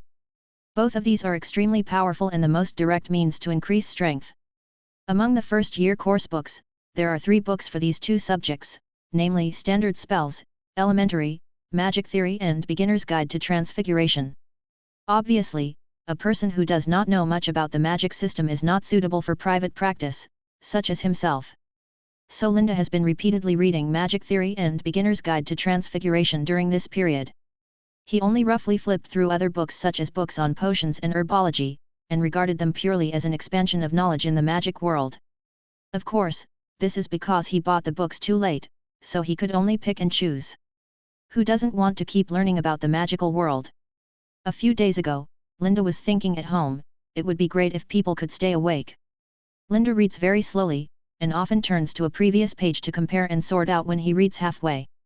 But he was interrupted by a knock on the door after reading for a while. Linda was about to open the door, and the other party obviously knew some etiquette and did not push the door in directly. As a result, he just stood up and the door was pulled open. Then he saw Jane and a girl with thick brown hair and big front teeth standing outside the door. Behind them stood a round-faced boy with red eyes and a timid look. Jane raised her little head, giving Linda feeling that she was coming with a group of sisters to deal with him. Lynn sat in the box leisurely. Did you see a toad? Neville lost a toad. The little girl with brown hair looked at Lind and spoke first. Hearing this, he had confirmed the identity of the visitor, the arrogant Miss Hermione Granger described in the original text. I think I have told a lady that there is nothing in this room except a boy and his crow. Nothing. Anderson imitated Lind hoarsely. What if your friends see it? Jane looked at Lind with a teasing look. She knew very well that these little boys would definitely not admit that they had done the bad thing of occupying a box alone. Yes, I think we should ask your friends if they have seen it, because Neville is really anxious. Hermione's tone is still very impolite. Although she is a warm-hearted girl, she is not really likable. I don't have many friends. These things are all mine. I am the only one in this box. I am the only one. How can you do this? Do you know how long Daiwo has been looking for a seat by himself? Hearing what Linda said, Hermione was obviously unhappy. Jane's mind was also a little confused. Isn't it said that these little boys like to show their good side in front of girls? Just like the stubborn Ron Weasley I saw just now. It's not that Linda really only cares about himself and ignores others, but the entire Hogwarts Express is completely enough to sit, and there are even many vacancies. The standard seat in a box is 4 people. If some friends want to be together, then 5 or 6 people can also sit. In his previous life, Harry and Ron occupied the entire box and no one came to disturb them. Moreover, he had seen when he boarded the train that the entire train was more than enough to accommodate these students. If conditions allowed, Lind would rather have a quieter journey. Think about it, some people opened the door for a small matter but still disturbed me for a long time. If they were in the same compartment with me, it would be too noisy. Lind meant something. It's not a small matter. Neville's beloved toad is lost. Hearing this, Neville was about to cry again. Linda had an expression of disbelief on his face and said, "Why don't you go find it quickly? Go find it quickly. Go find it quickly. You don't have friends." Hermione was very angry. She took Jane's hand and closed the door and walked out. He really looks like a Slytherin. Neville, who was following them, whispered. Slytherin? What's wrong with Slytherin? Jane asked in confusion. She was not as angry as Hermione. Although what Linda said did not surprise her, it seemed normal to combine what he said in the magical animal store and on the train before. So she cared more about the Slytherin that Neville said. Don't you know? Neville asked in confusion, because from some previous conversations, she knew that Jane was also from a wizard family. I'm from Germany. I came here to study because of my grandmother. I only know that Slytherin is one of the colleges of Hogwarts, named after Salazar Slytherin, one of the founders. But what does this have to do with what you said about that guy being like Slytherin? After hearing Jane's answer, Neville finally understood, and then he continued. Many evil dark wizards come from Slytherin. Many pure-blood wizards are sorted into Slytherin. And many of them are arrogant. If I were sorted there, I would rather drop out. Well, I hope I'm not Slytherin. By the way, do you know how they sort the houses? Jane asked again. If what Neville said is true, then that guy must be a Slytherin. Hermione, what do you think? That stinky bird. She didn't hear Neville and Jane's conversation at all. She was still thinking about the crow that kept interrupting her when she was talking just now. After they left, Lynn sat in the box with a book in his hand, but his mind was not on the book at all. He gathered his shoulder-length hair and thought about what happened just now. Although he had no problem just now, he just had a playful attitude to confront the 2 young wizards. But honestly, when did he do this? Could it be because he was infected by Felix's complaining spirit? And he felt that he had a mentality that he had not had before. He did not like or even allow others to communicate with him in a condescending manner. Just like in Gringotts. He asked Anderson, "Have I always been like this?" Anderson did not dare to reply, and could only pretend not to understand. Chapter 10. Linda would not waste too much time on such a small matter. After thinking for a while, he had some inferences in his mind. It should be because he claimed to be a transmigrator who knew the future and whose mental age was much higher than his peers. This idea was normal, but not correct. After reminding himself in his mind, he picked up the book again and started reading. After a while, he entered the state. Until the evening, no one came to disturb him again, except for the snack lady who passed by. Looking out the window, the sky had darkened, and there were countless mountains and forests under the blue-purple sky. Calculating the time, he took out his robe and began to change clothes. After changing his clothes, he put away the things on the table, and threw the Daily Prophet with the front page printed with Gringotts stolen into the trash can. He also put away Magic Theory and Elementary Transfiguration Guide and took out thousands of herbs and mushrooms to read. I don't know how long it will take to arrive, so I read some interest books to pass the time. After watching for a while, the train began to slow down and slowly stopped. Linda stood up and tidied his clothes. He didn't rush to squeeze with other little wizards at the door. He walked out of the carriage slowly until the crowd was a little loose. Anderson stood on his shoulder obediently. You know, I don't object to you standing on my shoulders. It's really handsome. But if you dare to shit on my clothes, you're done. Linda turned his head and said gently to Anderson. It seems that he has been taught a lesson. Anderson looked innocent, and roared in his heart, I don't have X-door. I can't control myself. And are you really assured that I will wait in the carriage like other poor, helpless little owls and don't know what will take me away? First year students come here. Harry, come here, how are you? In the crowd, a deep voice came from a pillar of the station. Oh, it's not a pillar, it's Hagrid. He also carried a small lantern. Lind hurried over there. Fortunately, because he got off the bus late, it was not crowded. He had already seen several wizards' robes with distinct footprints. Then Lind took the book and followed Hagrid with the main group, slipping and stumbling, as if walking down a steep and narrow path. Lumos. Lind stood at the back and waved his wand. The sudden sound and light seemed to remind some young wizards who already knew this spell. Lumos. Lumos. The path was no longer dark. Except for the sound of feet stepping on the mud, only Neville occasionally sniffed once or twice. If you look down from above, you can see that this place is like a transparent night sky. The light emitted by Lind is much brighter than the others, just like the moon, and the others are like stars around him. Turn this corner, and you will see Hogwarts for the first time. Lind, who was standing at the end of the crowd, could clearly hear Hagrid's voice. Then, various shouts began to appear in front of the crowd.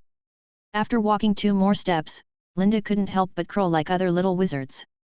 At the end of the narrow path, a black lake suddenly opened up. On the high hillside on the other side of the lake stood a towering castle with spires and windows flickering under the starry sky. Seeing it with your own eyes and seeing it through words are completely different things. It's so beautiful, that's all Linda could think of. Then, Linda got on a boat with other little wizards. Wow, your pet is so beautiful. A little witch on the same boat exclaimed. Because of the light problem, the black color in Anderson's feathers was hidden, and the blue-purple color and the sparkling water in the lake complemented each other, which really looked much better. Oh, indeed, I bought it because it looked like a bird. Linda put one hand in the black lake and answered her as the boat rolled up ripples. He likes anything as long as it's water, and now he is thinking about whether he can swim in the black lake. It is said that there seem to be giant octopuses and fishmen in the black lake. Thinking of this, Linda pulled his hand up again. Others didn't know how to respond after hearing Linda's answer. Bird-like? What is bird-like? Then there was a long silence, which formed a sharp contrast with the chirping on the other boats. Then, Linda followed the large group and lowered his head, went ashore, and came to the huge oak door of Hogwarts. Then he was taken to a small empty house by Professor McGonagall. During this period, Anderson felt that he had something to deal with and flew out to deal with it, and then flew back and landed on his shoulder. After a round of knocking by Professor McGonagall, the ghost's little jokes, of course, they deliberately avoided Linda, because Linda's eyes were really a little wrong. Like a pervert. Now, follow me in a single line. Professor McGonagall returned to the hut again, and the ghosts disappeared through the wall. Follow the large group through a large double door to the bustling auditorium. Most of the 4 long wooden tables were occupied by wizards. Thousands of candles floated above the hall, and the fire points they emitted shone with the stars on the ceiling. Professor McGonagall led the freshmen to the center of the hall, and then placed a square stool, and on top of the stool was a dirty, patched pointed wizard hat. Then, the hall fell silent, and the wizard hat spun for a while, split a mouth, and then sang hoarsely. You may think I'm not pretty. Make Gryffindor outstanding. Because I am a thinking magic hat. After singing the song, everyone clapped their hands and bowed to everyone around them. Then Professor McGonagall also took a few steps forward, holding a roll of parchment in her hand. Whoever's name I call now will put on his hat, sit on the stool, and wait for the sorting, she said. Hannah Abbott. The protagonist of Lu Shui, the iron-clad Hannah, Linda poked his head, he wanted to see what this girl looked like. A little girl with a rosy complexion and 2 golden braids stumbled out of the queue and put on a hat that just covered her eyes. She sat down. A moment's pause. Hufflepuff. The hat yelled loudly enough to be heard throughout the great hall. The Hufflepuff table also cheered, and the fat monk raised his ghostly goblet to Hannah.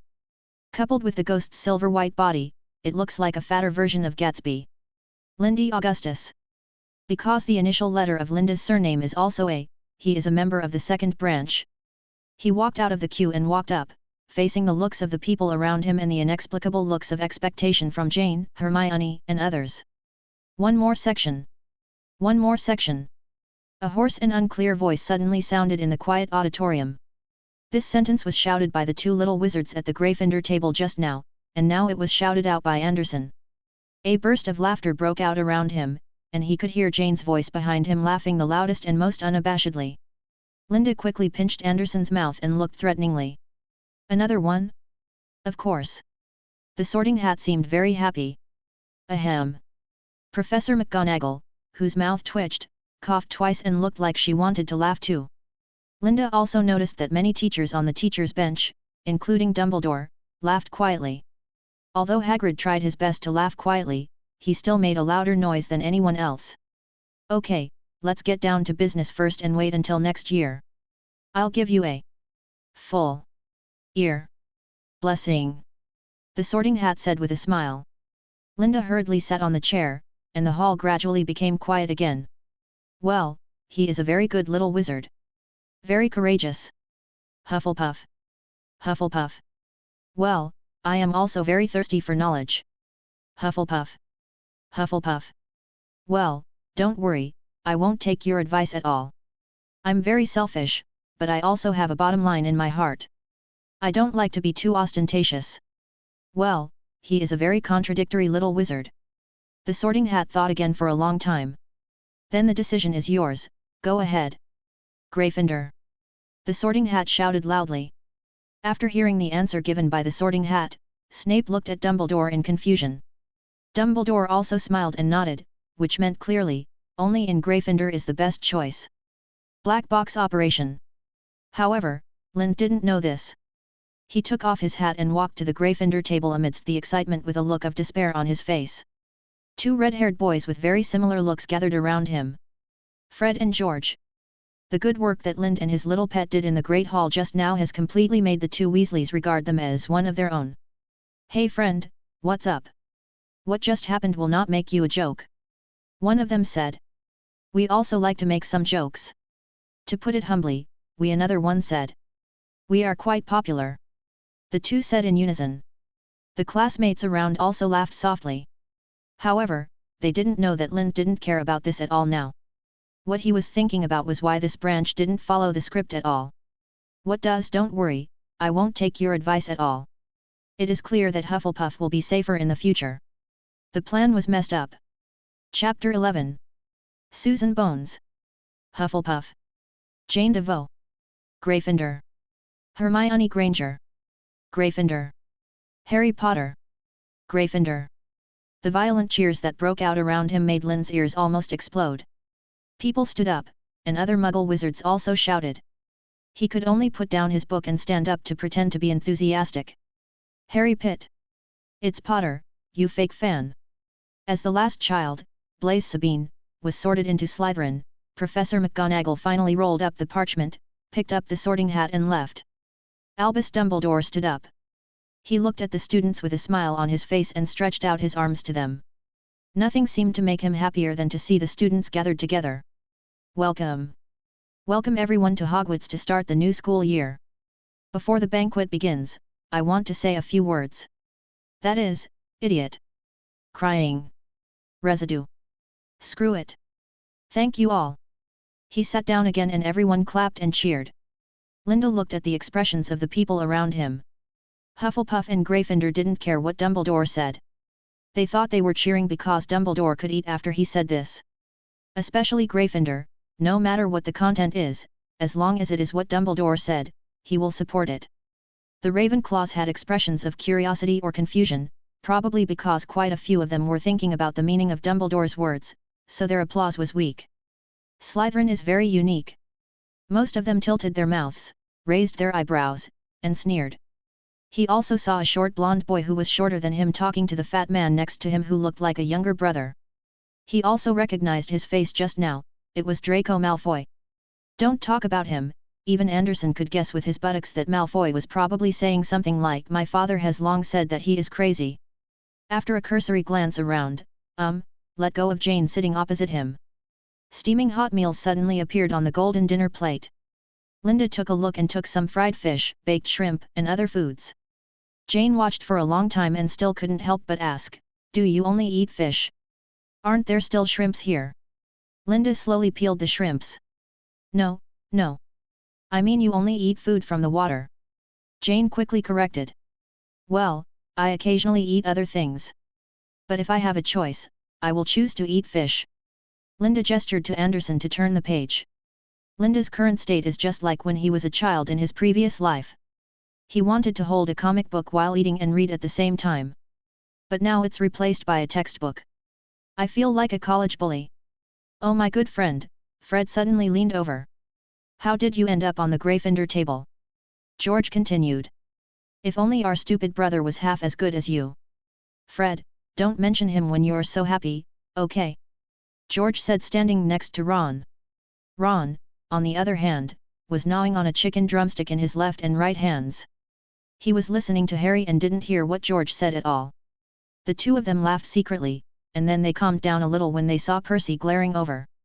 "Our prefect heard it. Damn it, he won't put us in Azkaban." Lind looked up at George and Fred with a confused expression.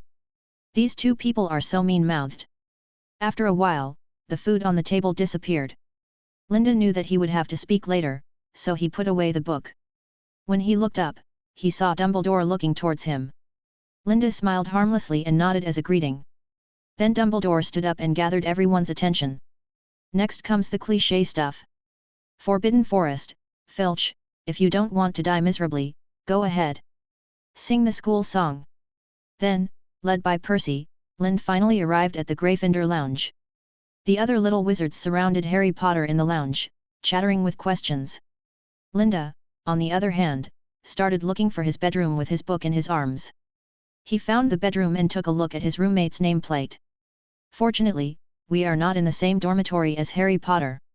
After sorting out his luggage, Linda went to the bathroom to tidy up, then lay tiredly on the bed and read a book. Anderson was lying on the window next to him, squinting. In the quiet cabin, only Linda's occasional surprised sounds could be heard. "He's watching Fantastic Beasts and Where to Find Them." After a while, Linda heard the sound of the bedroom door being opened, accompanied by conversations. "Did you see it? That scar is really like lightning," came a boy's voice. "Is he really as exaggerated as you say? That Harry Potter?" It sounded like he was a young wizard from a Muggle family. "Of course, the mysterious man is more powerful than you imagine." A boy in the lead also saw Lind lying on the bed. Linda closed the book and looked at the visitor. "Hello, I'm Beverly Bane." The little wizard greeted him first. "Hello, I'm." Before Linda finished speaking, the little wizard who just asked Harry Potter called out. "I remember you, you are Lind Augustus. You were really amazing just now. You taught it, right?" Lind was full of black lines and turned to look at Anderson. Then several people introduced themselves. "Beverly Bane, wizard family. Jackson King, half and half, his father is a Muggle, and his family lives in a wizard environment, so from the perspective of worldview, he is also a purebred. David Medina and Ronald Sugar are both little wizards from the Muggle world, just like Lind." Hearing that 3 roommates are from the Muggle world, Beaver and Jackson began to introduce them to the magic world, Quidditch, flying brooms, etc. It was not until almost 11 o'clock in the evening that the little wizard's vigorous energy was almost exhausted, and they all went to bed. The next day, Lind got up early. He washed up and looked at today's class schedule. Then he patted Anderson and let him out of the Gryffindor lounge first. "Go, your purpose is at this moment, go and find out the rules of the passages and stairs of Hogwarts." Anderson reluctantly spread his wings and flew out. He then returned to the dormitory again, took the books for today's class, and came to the lounge to wait for Anderson to come back. While waiting, he also met Hermione and Jane, who were walking out of the common room. The reason why the two came out so early was that after reading Hogwarts, A History of the School, Hermione knew that the stairs of the castle would keep changing, the doors were real and fake, and the armor and murals were often changed. So under Hermione's lobbying, the two agreed to set out from the lounge early to find the Transfiguration classroom, and they even had the intention of not eating breakfast. They didn't expect to see Lind sitting cross-legged outside the fat lady's mural, holding the Beginner's Guide to Transfiguration in his hand. Jane blew when she passed by Lind, and then the two walked down hand in hand. Not long after they left, Anderson flew back. Ha ha ha. Linda stood up, patted his butt, and then followed Anderson to the auditorium. While reading the book, wizards began to pour into the auditorium one after another. When breakfast was almost over, he saw Believer and others rushing in. My God, Linda, how long did you get up? Believer said, and the others quickly picked up 2 pieces of bread, potato cubes, etc., so as not to disappear in a moment. Get up a little earlier than you. Linda said calmly. But I think Believer and others didn't believe it when they saw the debris on the plate in front of Linda. By the way, do you know how to get to the Transfiguration classroom? Ronald asked vaguely while stuffing something into his mouth. After eating, Linda opened the book again. I should know. You can follow me later. The few people ate some breakfast casually and came to the Transfiguration classroom. After taking Linda and others to their destination, Anderson flew away. The reason why Lind bought it was because Jane told him at the time that crows were the smartest animals domesticated by wizards, followed by cats, and then owls. And it doesn't need to deliver letters in most cases. More often, it serves Lind in life. Just like Dumbledore's Phoenix, a super low-profile version. It also needs to continue to familiarize itself with various places in Hogwarts, which is one of its tasks. After the Transfiguration get out of class, it has to wait for Lind at the door of the classroom. What hope is there for a bird's life like this? Now it only wants to eat and wait for death with the group of idiots in the owl shed. Chapter 12. After watching Anderson fly away, Linda and Believer stepped into the Transfiguration classroom. Ignoring the brown calico cat on the podium, Lind found a seat in the first row, sat down, opened the book and continued reading.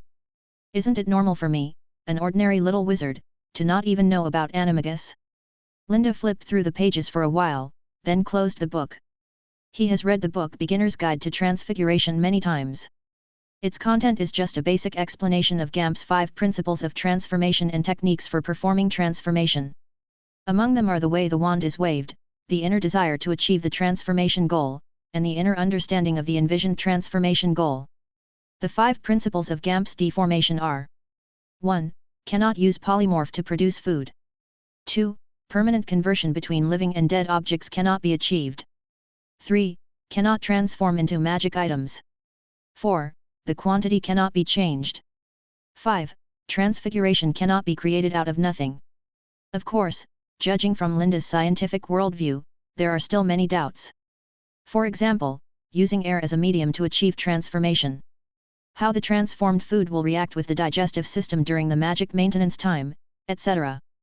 Of course, this book only prints these 5 principles as the preface of the book to warn young wizards who are new to transfiguration. Then there is the technical aspect of transfiguration. If Linda wants to turn a certain watch into a green water ghost, if he does not understand the precise structure inside the green water ghost, it is more likely to turn into a green water turtle. Of course, this is just a metaphor. When deforming, you need to have a certain understanding of the object you want to deform. It is to a certain extent, and there is no requirement to learn biology to transform animals. To a certain extent, the desire to transform is more important. Just like the entire magic world spell casting system, it is a somewhat idealistic thing but not completely idealistic. Call. Linda breathed a sigh of relief. The more I learn about this magic, the more curious and eager I become. In the past, Linda could not understand what others said, the more you see, the more you want to know. But now he understands. Little wizards came in one after another, and Lind also saw Jane and Hermione. It looked like the 2 of them hadn't eaten yet. As expected, most of the little wizards breathed a sigh of relief after entering. The words that come and go are roughly the same. Fortunately, it seems that Professor McGonagall hasn't come yet. Regardless of whether it is class time or not, it is not a good behavior for students to arrive in the classroom later than the teacher. The old-fashioned wall clock in the classroom dinged. It's time for class. Linda saw the cat on the podium stretching its body and was about to jump down when he heard a burst of eager footsteps. Harry and Ron arrived late. Fortunately, it looks like Professor McGonagall hasn't arrived yet. Mr. Potter, Mr. Weasley. I think you can arrive earlier next time. The sound of the air being stirred at extremely high speeds echoed in the classroom along with Professor McGonagall's stern words. The little wizards only saw that the tabby cat that was on the podium just now suddenly turned into a stern witch wearing an emerald green robe and a pointed hat. This caused a lot of exclamations from the audience, including Linda. Ron and Harry nodded stiffly and sat in the back row. Oh my god, I'm lucky to have you, Lind. Believer and the others said. They didn't dare to think whether they would be as late as Ron if they didn't go with Lind. After all, they spent a long time looking for the auditorium before following Linda. It's animagus. My grandmother told me that there are only a few people in the UK who know this magic. Jane's voice came from behind Lind, who was explaining science to Hermione. Transfiguration is the most complex and dangerous magic you will learn at Hogwarts, she said. Anyone who causes mischief in my class will be asked to leave and will never be allowed to do so again. Come in. I warned you. She then transformed her desk into a pig and back again. The little wizards exclaimed in surprise, and Lind also looked hot and couldn't wait to try his hand. Of course, this is not what you need to do. In this lesson, you only need to turn a match into a needle. Looking at the disappointed and indifferent expressions of the little wizards, Professor McGonagall continued. Don't think this is easy. After that, Professor McGonagall began to explain the theory first, and then started practical training after they took down a lot of complicated and difficult notes. She waved her magic wand, and the matches on the desk flew out, and then separated one by one and landed in front of each little wizard. Linda himself had tried some transfiguration at home, but to no avail. But now he has some new insights. He didn't rush to take the wand and start waving it randomly like other little wizards. He first put his wand aside and thought about the difference between a match and a needle. First, in appearance, the needle is thinner than a match, and then there is a needle hole at the end of the match. Then the wood is converted into metal. If the requirements are higher, the lines of the needle tip should be modified to be smoother, and the needle tail should be more rounded. Take these transformation needs step by step. Then he picked up the wand and pointed the tip of the wand at the match. A feeling of connectedness came to his heart, and he slowly output magic power to the tip of the wand. Desire, need. My current desire is to turn the toothpick in front of me into a match. The match began to become thinner. Lind tried his best to control his magic power and output it in a stable effect. It was visible to the naked eye that the match in front of Lind gradually became thinner. Professor McGonagall stood beside Lind at some point and looked at him quietly. Lind's mind was completely focused on one point, and an irregular hole gradually appeared at the end of the match. The wood color of the match began to reflect a little light, which was a symbol of the change in texture. However, Lind only went so far. Later, he felt very clearly that he could no longer continue. It's like singing a high note. If you don't have enough air, no matter how hard you try, it's useless. Very good transfiguration, Mr. Augustus. It seems that you have learned something from the book. Professor McGonagall chuckled and waved her wand, and Lind's half-match and half-needle flew up and slowly passed by the eyes of a group of little wizards. Give Gryffindor 3 points for Mr. Augustus's excellent transfiguration. Hermione and Jane also saw Lind's results, but it has only been a short time since he achieved this effect.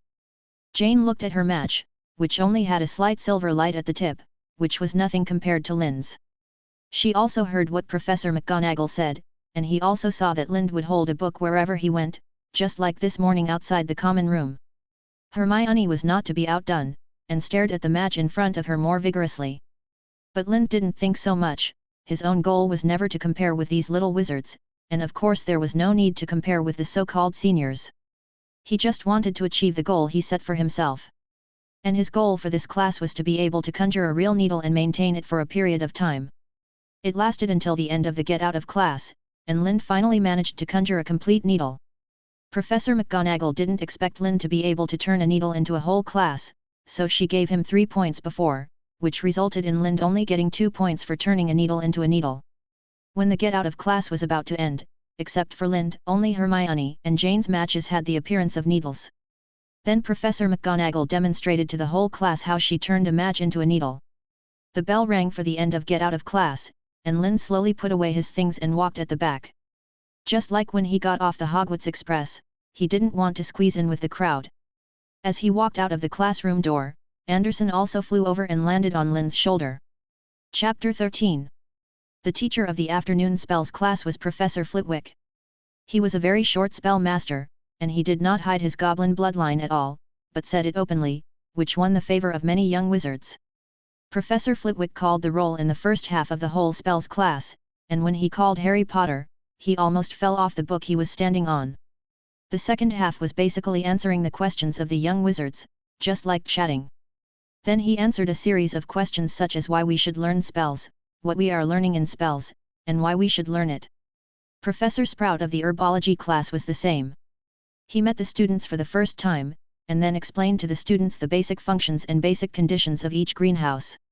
In addition to Professor Quirrell, he boasted in front of the garlic-smelling professor that he bravely fought against the vampires in Romania, but when Seamus Finnegan asked him impatiently how he defeated the vampires, Quirrell's face turned red, and he was vague and talked about the weather. And Professor Binns of the history of magic, a 1,000-year-old ghost, for him, teaching anyone is the same. He just walks into the classroom and asks the children to open their books and then teaches. Lind deliberately entered the classroom for defense against the dark arts and scholastic, and then sat in the back row pretending to listen. Not long after, he was watching with other books in the back, holding a small branch picked up at random under the desk, using it as a wand to simulate casting a spell. He would pick up his wand and try to cast a spell only after he felt that there was no problem. On Wednesday night, Lind finished dinner and followed Anderson to the Hogwarts Observatory. Wednesday night is Gryffindor's astronomy class. This course, which is basically not covered in the original book, requires observing the starry sky with a telescope at night, learning the names of different stars and the orbits of planets. So it is taught by Gryffindor and Ravenclaw together. And the older the children are, the later the class time will be. It is the privilege of children to attend classes earlier. The first grade course is from 8 p.m. to 8:50 p.m. Linda came to the astronomy tower panting and met Professor Aurora Sinesta, an old black female professor of astronomy. After calling the roll, each child was assigned an old telescope, and then she asked the children to find Mars, which was the task she assigned to the children tonight. When the class was about to end, she called all the children to gather in front of her. "Children!" She clapped her hands. "Now I will assign you a final exam," Professor Sinesta said mysteriously. Final exam? Including Linda, a group of little wizards looked at each other. In June and July next year, a group of stars will be closely combined. And I will tell you the position of one of the stars in each of the next classes and let you observe it. And the answer sheet you have to give me at the end of the term is the star map formed after the stars return to their positions. As he said, Professor Sinesta waved to the little wizards below with a heroic face. "This is a big project. I will give all the extra points I can to the best student at the end of the term." Good guy. I haven't seen this in my previous life. Whether in the novel or the movie, Linda is also a little interested. It's like a long-term copy, which makes people want to attack. With the discussion of the little wizards, the first astronomy class officially ended. As time passed, the people of Gryffindor gradually realized that there was a spy in their college. A first-year student named Linda Augustus lowered his head wherever he went, holding a book while walking and reading. What the people of Gryffindor couldn't understand the most was that he was actually reading standard spells, elementary. Even the people of Ravenclaw were a little strange. How could such a person be assigned to Gryffindor? Moreover, this strange little wizard basically didn't talk at ordinary times. Every time he was about to hit the wall, turn or meet someone on the road, a crow on his shoulder would cry to remind him to read. Even his roommate David said in the common room that Linda never discussed Quidditch and wizard chess with them. When he wanted to continue, he was stopped by Belive. But Lind didn't care about these. He didn't want to be a conspicuous person from the beginning, including the Sorting Hat said that he was more selfish. But he didn't expect that his style would have the opposite effect in the environment of Gryffindor. "Goo!" Anderson called softly. Lind looked up and saw Ron and Harry walking towards him. Lind stepped aside to avoid bumping into the two. Then the three of them passed by. "Goo!" Seeing Lind turn the corner, Ron said, "He is really a weirdo, you know? I met him before school started, and he had a fight with Jane DeVore at that time." Ron completely ignored what he said that day. "Well, he's quite weird, but there are good things about him." "What's good about him?" "He doesn't talk to us all day. At least he doesn't stare at me like others do," Harry said uncertainly. He felt like a monkey in the zoo these days since he came to school. People stared at him wherever he went. At least Lind made him feel good about this matter. "Okay. But there's nothing we can do about it. Who made you defeat the god? By the way, do we have to turn right to go to the potions classroom?" Ron's sudden question interrupted the two's thoughts. "Wait, we have to go back and follow Lind, he never gets lost," Harry shouted, and hurriedly turned around and ran back. Ron also reacted. In the cold underground classroom, Lind walked in slowly, followed by two panting little wizards, Harry and Ron. At this time, there were already quite a few people in the classroom, but they were abnormally not noisy, even though Professor Snape hadn't come yet. Because this classroom was really not comfortable, there were glass jars along the wall, and the animal specimens soaked in them were even more trembling. Lind didn't care. He sat down at a table. Potions class usually worked in pairs. However, no one would come to sit next to him in a short time. It was estimated that it would depend on who came later and then leave the empty seat next to Lind for the lucky guy. Lind didn't care who was next to him. Except Seamus. He added in his heart. Until the bell rang, no one came to Lind's side. Then he heard footsteps coming from behind. Snape? Not only that, there was another sound with a faster frequency but lighter. Just as he was thinking, he saw a figure suddenly rushing to sit next to him. Long golden hair, with a carrot hairpin on her head. Fine cold sweat on her fair face. Jane Devo did not expect that the stairs leading to the potions classroom changed direction when she went to the toilet, so she had to take a detour to get here. Although she ran as hard as she could, she still arrived at the classroom a step late. It was not embarrassing to be late, but it was embarrassing to bump into the teacher who was about to enter the classroom. She could only hurriedly find an empty seat and rush in to sit, and then when she turned her head, she happened to see the face she hated the most. It seemed to be back to the day when she first came to England and saw the weird face in the magical animal shop in Diagon Alley. Twitching up and down, weird and stinky face. Chapter 14. She turned her head and Hermione could only spread her hands helplessly. Lavender Brown stood next to her. Professor Snape walked in quickly. Jane had to roll her eyes at Lind and then sat upright. Gryffindor deducts 5 points. One of you is late. Snape said as he walked. Like Professor Flitwick, Snape first picked up the list. When he read Lind, Snape glanced at him. Then he continued to call the roll. This made him a little confused. Oh, yes, he whispered, Harry Potter, this is our new one, a famous person. The Draco Malfoy trio turned their heads to look at Harry, covering their mouths with their hands and chuckling. After Snape finished calling the roll, he looked up at the whole class. You are here to learn the precise science and strict craft of potion making, he began, speaking in a voice barely above a whisper, but everyone heard every word he said. Like Professor McGonagall, Professor Snape also had the power of deterrence that could effortlessly keep the classroom in order. Since there is no foolish waving of wands here, many of you will not believe that this is magic. I don't expect you to truly appreciate the beauty of the simmering crucible with white smoke and bursts of fragrance. You will not really understand the magical power of the liquid flowing into people's veins, making people excited and confused. I can teach you how to improve your reputation, brew glory, and even prevent death, but there must be one thing, that is, you are not the kind of fools I often encounter. After Snape finished his short opening speech, the whole class was silent. Harry and Ron raised their eyebrows and exchanged glances. Lind also heard the creaking sound of a chair being moved behind him. It was Hermione. She couldn't wait to prove that she was not a fool. As expected, Harry was suddenly called by Snape to answer a question. What can I get if I add narcissus root powder to wormwood infusion? Lind quickly turned his head to look in Harry's direction, and Snape also leaned towards Harry. Classic scene, it's a pity not to watch it. Lind thought in his heart, and the corners of his mouth rose involuntarily. Hermione raised her hand high, but Snape didn't even look at it.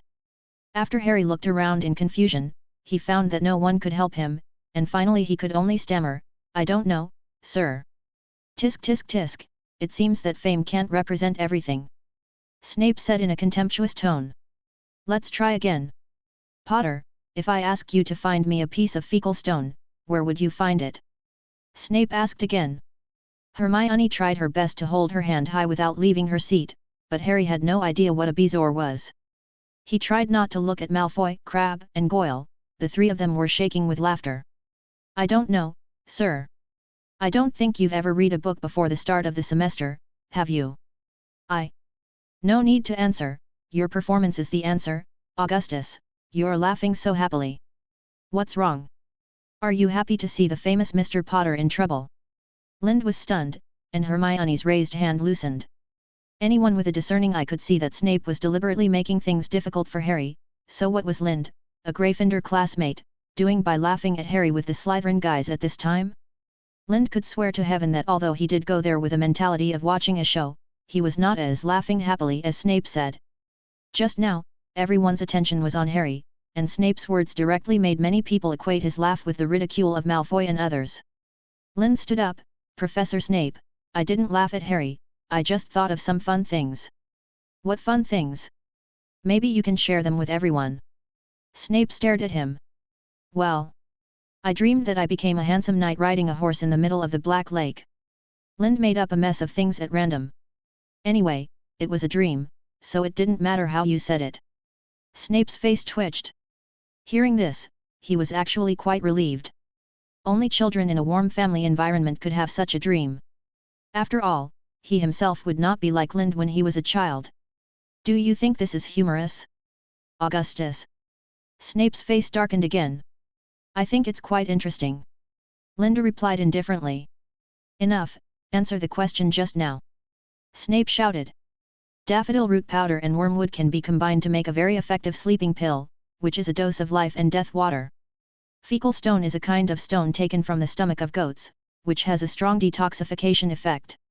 Linda said the answer directly in one breath. Hearing Linda's words, Snape's face looked better. It seems that you have read books, which is much better than some guys who are only famous. Snape said lightly, and then returned to the podium. Then, Snape asked them to prepare a simple potion to treat boils. Until the end of the get out of class, Seamus and Neville's combination unexpectedly prepared a high-damage blasting potion, and Gryffindor was also deducted points for their excellent performance. Snape stayed at Harry and Lind's desk the longest. Until the class was over peacefully, Lind and his roommates walked out of the classroom. Hey! The week's class is finally over, how about we go back and play wizard chess? Believer still didn't give up trying to get Lind into the wizard chess pit. Lind thought about it and nodded in agreement. It's really time to have some entertainment activities besides reading. I feel that Snape is targeting Lind and Harry. Jane said to Hermione. No way, as a teacher, how could he target two young wizards for no reason? If you say he hates Gryffindor, I can accept it a little bit. No, you didn't see it before. I was next to Lind and I saw it clearly. When Snape asked Harry questions, Lind didn't smile at all. At most, the corners of his mouth were slightly raised. And he kept staring at Lind when he was preparing the potion just now. He was just looking for an opportunity to deduct his points. I think it might be that Lind answered his questions very easily just now, which made him feel uncomfortable. Jane told Hermione everything she saw in class just now. But he didn't really deduct Lind's points. What you said is just your own guess. By the way, didn't you hate him very much before? Why are you speaking for him now? Hermione suddenly changed the subject and looked at Jane with a teasing look on her face. Jane didn't care about Hermione's funny tone at all, and raised her head openly. I'm just stating the facts. Snape was targeting them just now. Although I hate him, I won't let my personal preferences affect my evaluation of this matter. Just like my grandmother told me, when evaluating wizards in history, you can't use your own preferences to evaluate him, because this will never lead to objective results. Just like when we talk about Salazar Slytherin. Hermione asked. Yes, although Salazar rejected Muggles, that was in the social environment at the time. Then, the topic of the two little witches turned into a discussion of the history of magic, and then extended to the founding of Hogwarts and so on. Chapter 15. At night, in the Gryffindor common room. Linda walked down slowly from the boys' dormitory in a black robe. It must be said that he underestimated Believe's love for wizard chess. After teaching Linda how to play wizard chess, they played from noon to afternoon. After dinner, he went to find Ron Weasley, the only one who could fight with him, and then returned to the dormitory and started to play in turns. It was not until an hour ago that the little wizards went to bed. Linda waited for a long time and made sure that they were all asleep before getting dressed and going downstairs. He planned to visit Hogwarts at night tonight. This is a traditional project. After a period of familiarity, Linda will also carry out his own plan. And he was almost impatient. He wanted to swim in the sea from morning to night like he did in Knot Town. He wanted to soak in the water and spend time in the water. The room of requirement can do this. If the room of requirement doesn't have it, then he will find a way to get close to Percy and get the password to the prefect's bathroom from him. The prefect's bathroom has a big sink. But he didn't expect that there was someone in the common room now. Jane Devo sat at the long table. In front of her was a long roll of parchment with a lot of content written on it. Jane kept flipping through the books on the table, and then she would revise the parchment after finding something. Hearing the voice, she looked up and saw that the person who came was Lind, and he was dressed neatly, and he didn't look like he was going to do anything good. She was about to ask Lind where he was going. "What are you doing?" Lind asked before her. Hearing Lind's question, she also became interested. She said proudly, "I wrote an article and want to publish it." "Awesome, I'm only 11 years old and I want to publish an article." Thinking that she had finally flirted with Lind, she felt her nose was about to rise to the sky. "Publish an article? Sing a different tune." Lind looked at her expression and deliberately asked her a question. Everyone knows that the style of singing a different tune is completely anti-mainstream speech. "You?" "I wrote a very serious historical review article." Her face flushed. Seeing Jane's cheeks bulge, Lind also became interested. He walked over and picked up the parchment and started reading. A brief discussion on the reasons for the split between Salazar Slytherin and the other 3 founders of Hogwarts. The title is quite impressive. Lind continued to read down and couldn't help frowning. There is basically no unique point of view in the content. It is basically a cliché. You should be able to find 100 similar articles in the Hogwarts library. Maybe you can also find it in the hidden object room of the Room of Requirement, the garbage station. The above revisions are more like changing the wording of the sentence than changing the content. I was wrong. You can't even sing the opposite tune.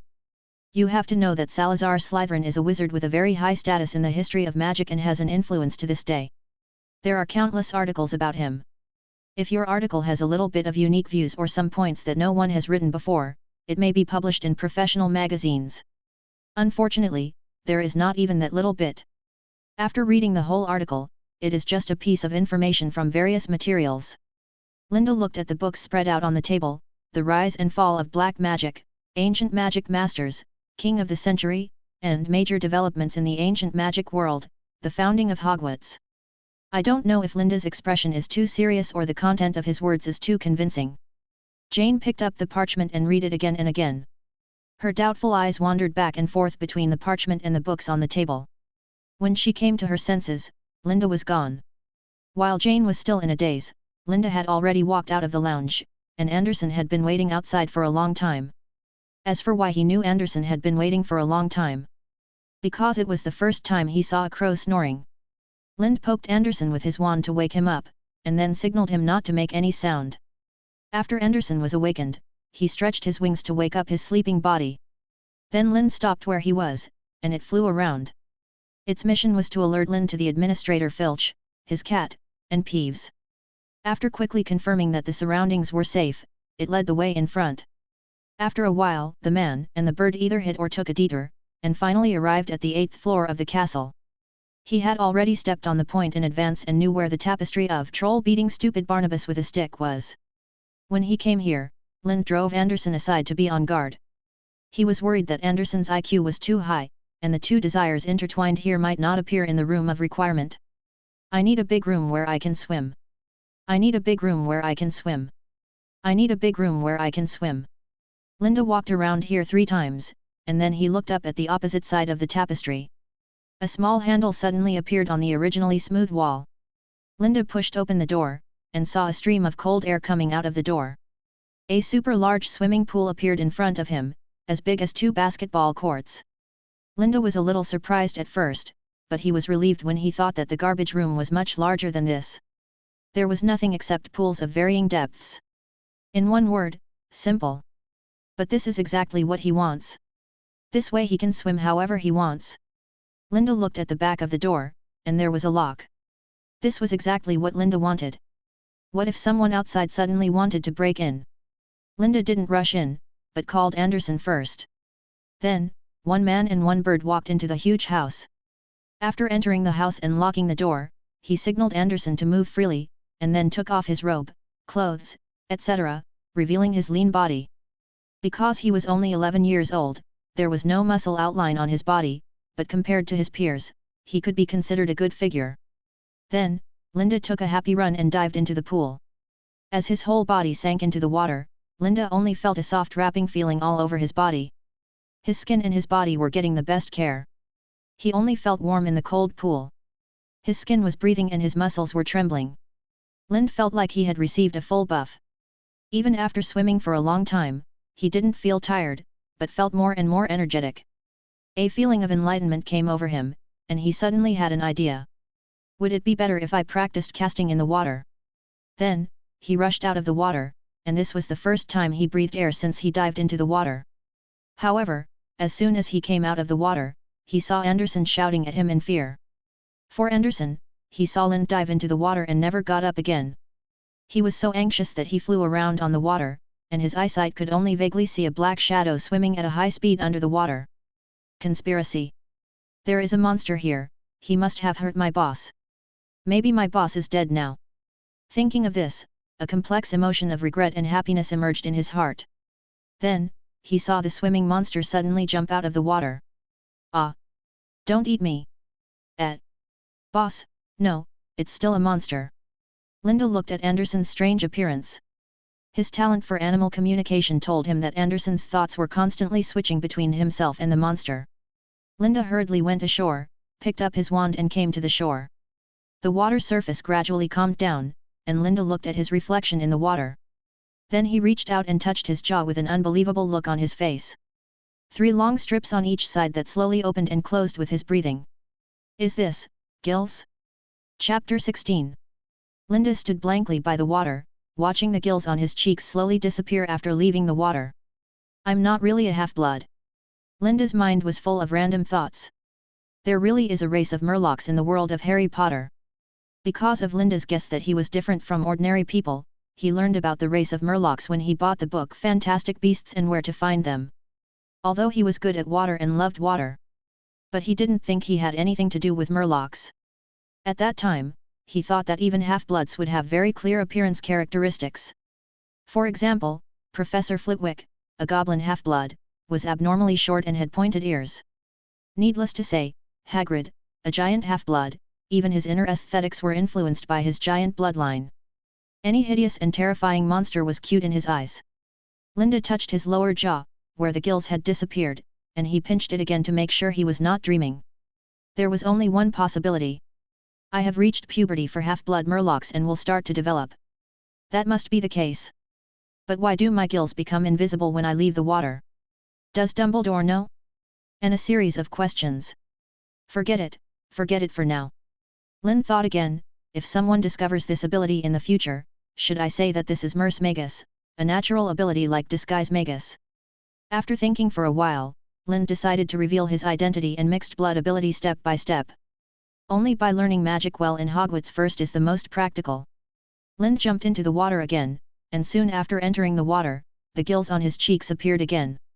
He looked around his body, and only the gills appeared, and the expected flippers, scales, etc. did not appear.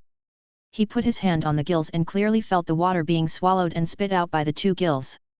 Should flippers grow in the future? I wonder if there is a Bikini Bottom school of magic. After a while of random thoughts, he stayed underwater, and never came up to breathe. Puff! Linda jumped out of the water, leaped high in the air, and then landed at the edge of the pool. After wiping his body casually, Linda took out his pocket watch and took a look. It was a little after 2 in the morning. Linda took Anderson out of the room of requirement again, and then thought about his needs again in his heart. When he was in the water, his condition was only good, not bad. Now he had no need to sleep at all. Even the dark circles under his eyes, which had been a little depressed due to the high-intensity study this week, recovered a lot this night. If I had such a rest time every day, I could completely master the time converter in the 3rd grade. I wouldn't be exhausted like Hermione. So he was not in a hurry to go back now, the night was still long. I want a house where I can practice magic safely ×3. A door handle appeared on the smooth wall again. Linda pushed it and saw the layout inside. First, there were several puppets without facial features. Linda touched them. He didn't know what the puppets were made of. They felt like flesh. He could feel something like bones in his ankles, shoulder blades, and other places. I guess these were his practice objects. In another corner, there was a table with a set of practical spells 3 on it. The paper of the book had turned yellow. Linda walked over and flipped through it. Most of the spells recorded in the book were either powerful or had only been seen in movies. Looking at the effects of these spells, they were all powerful spells that were outside the scope of black magic stipulated by the Ministry of Magic. Among them were the advanced spells he was familiar with, such as blazing fire, shattering, and opening the whole of Allaho, open quickly. There were also misty clouds, whirlwinds, and so on. Moreover, this was not a new book. Many of the spells in it had the original owner's own insights, summarized techniques, etc., which greatly reduced the difficulty of his learning. Linda flipped through it and exclaimed in his heart that he was lucky. It was like picking up a treasure. But there was no rush now, so he had to take it one step at a time. Lind put the book away and took out his wand. He had spent the whole week summarizing the key points of spellcasting, and now he felt that he had a certain grasp of the safety of magic practice. Whenever he had time, he would swing the wooden stick around, and now it was time to test these results. He held the wand and faced one of the puppets. The dragon is out. A black snake came out of his wand and flew quickly towards the puppet. In Lin's mind, the enemy in front of him should now focus on the snake. Stand still. The puppet lost its balance and fell to the ground. Get bigger quickly. He wanted to make the black snake bigger, but unfortunately the black snake didn't react at all. No, I was a little anxious just now. It should be. Get bigger quickly. This time, Lin's movements were not much different from before, but his tone had an ascending tone. The body of the black snake began to swell, and Lind continued to output magic power until he felt that the black snake could no longer grow bigger. It bit the puppet's neck, then wrapped its body around it and exerted force. With a sour crunching sound, the puppet quickly lost its human form. If it was really an enemy, it might have been twisted into a ball of rotten meat. No wonder you look down on muggles. Looking at the puppet that was slowly recovering, Lind smiled. Then he began to practice various spells over and over again, occasionally failing and sending himself flying, or the wand releasing a burst of super smelly smoke. When he was tired, he would read a book, do a practice summary, take a break, and then continue. After an unknown amount of time, Lind lay on the floor, panting, and took out his pocket watch to check. 5:36 in the morning. It was about time. If he stayed any longer, it would be troublesome if he encountered any professors. Lind woke Anderson up, took the book Practical Spells, 3, and tiptoed into the common room with the fat lady's disgust. Another little guy who likes to go out at night. She muttered behind him. When Lind entered the common room, he saw a figure lying on the long table and sleeping.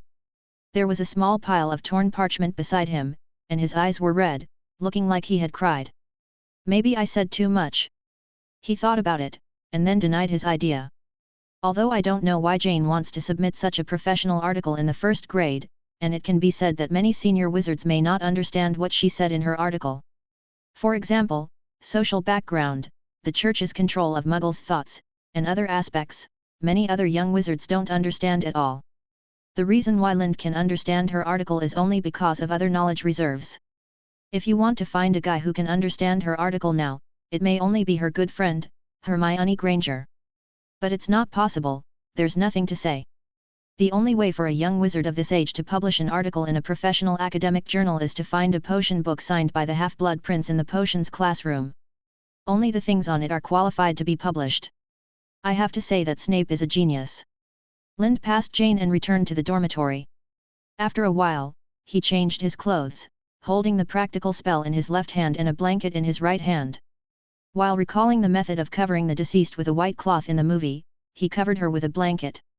Then he walked to her side and sat down, took out a book and a notebook and started reading.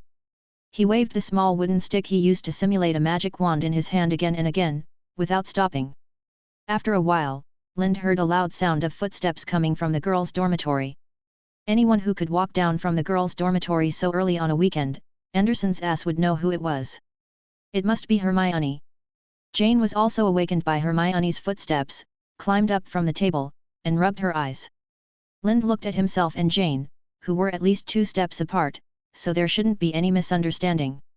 Indeed, Hermione didn't think that her friend, Miss Daiwo, who had attracted the attention of many young wizards since she entered school, would have any secrets with this taciturn person who just held a book and read it every day. You didn't stay in the lounge all night, did you? Hermione asked anxiously. Jane also found the blanket covering her, and didn't know what she thought of.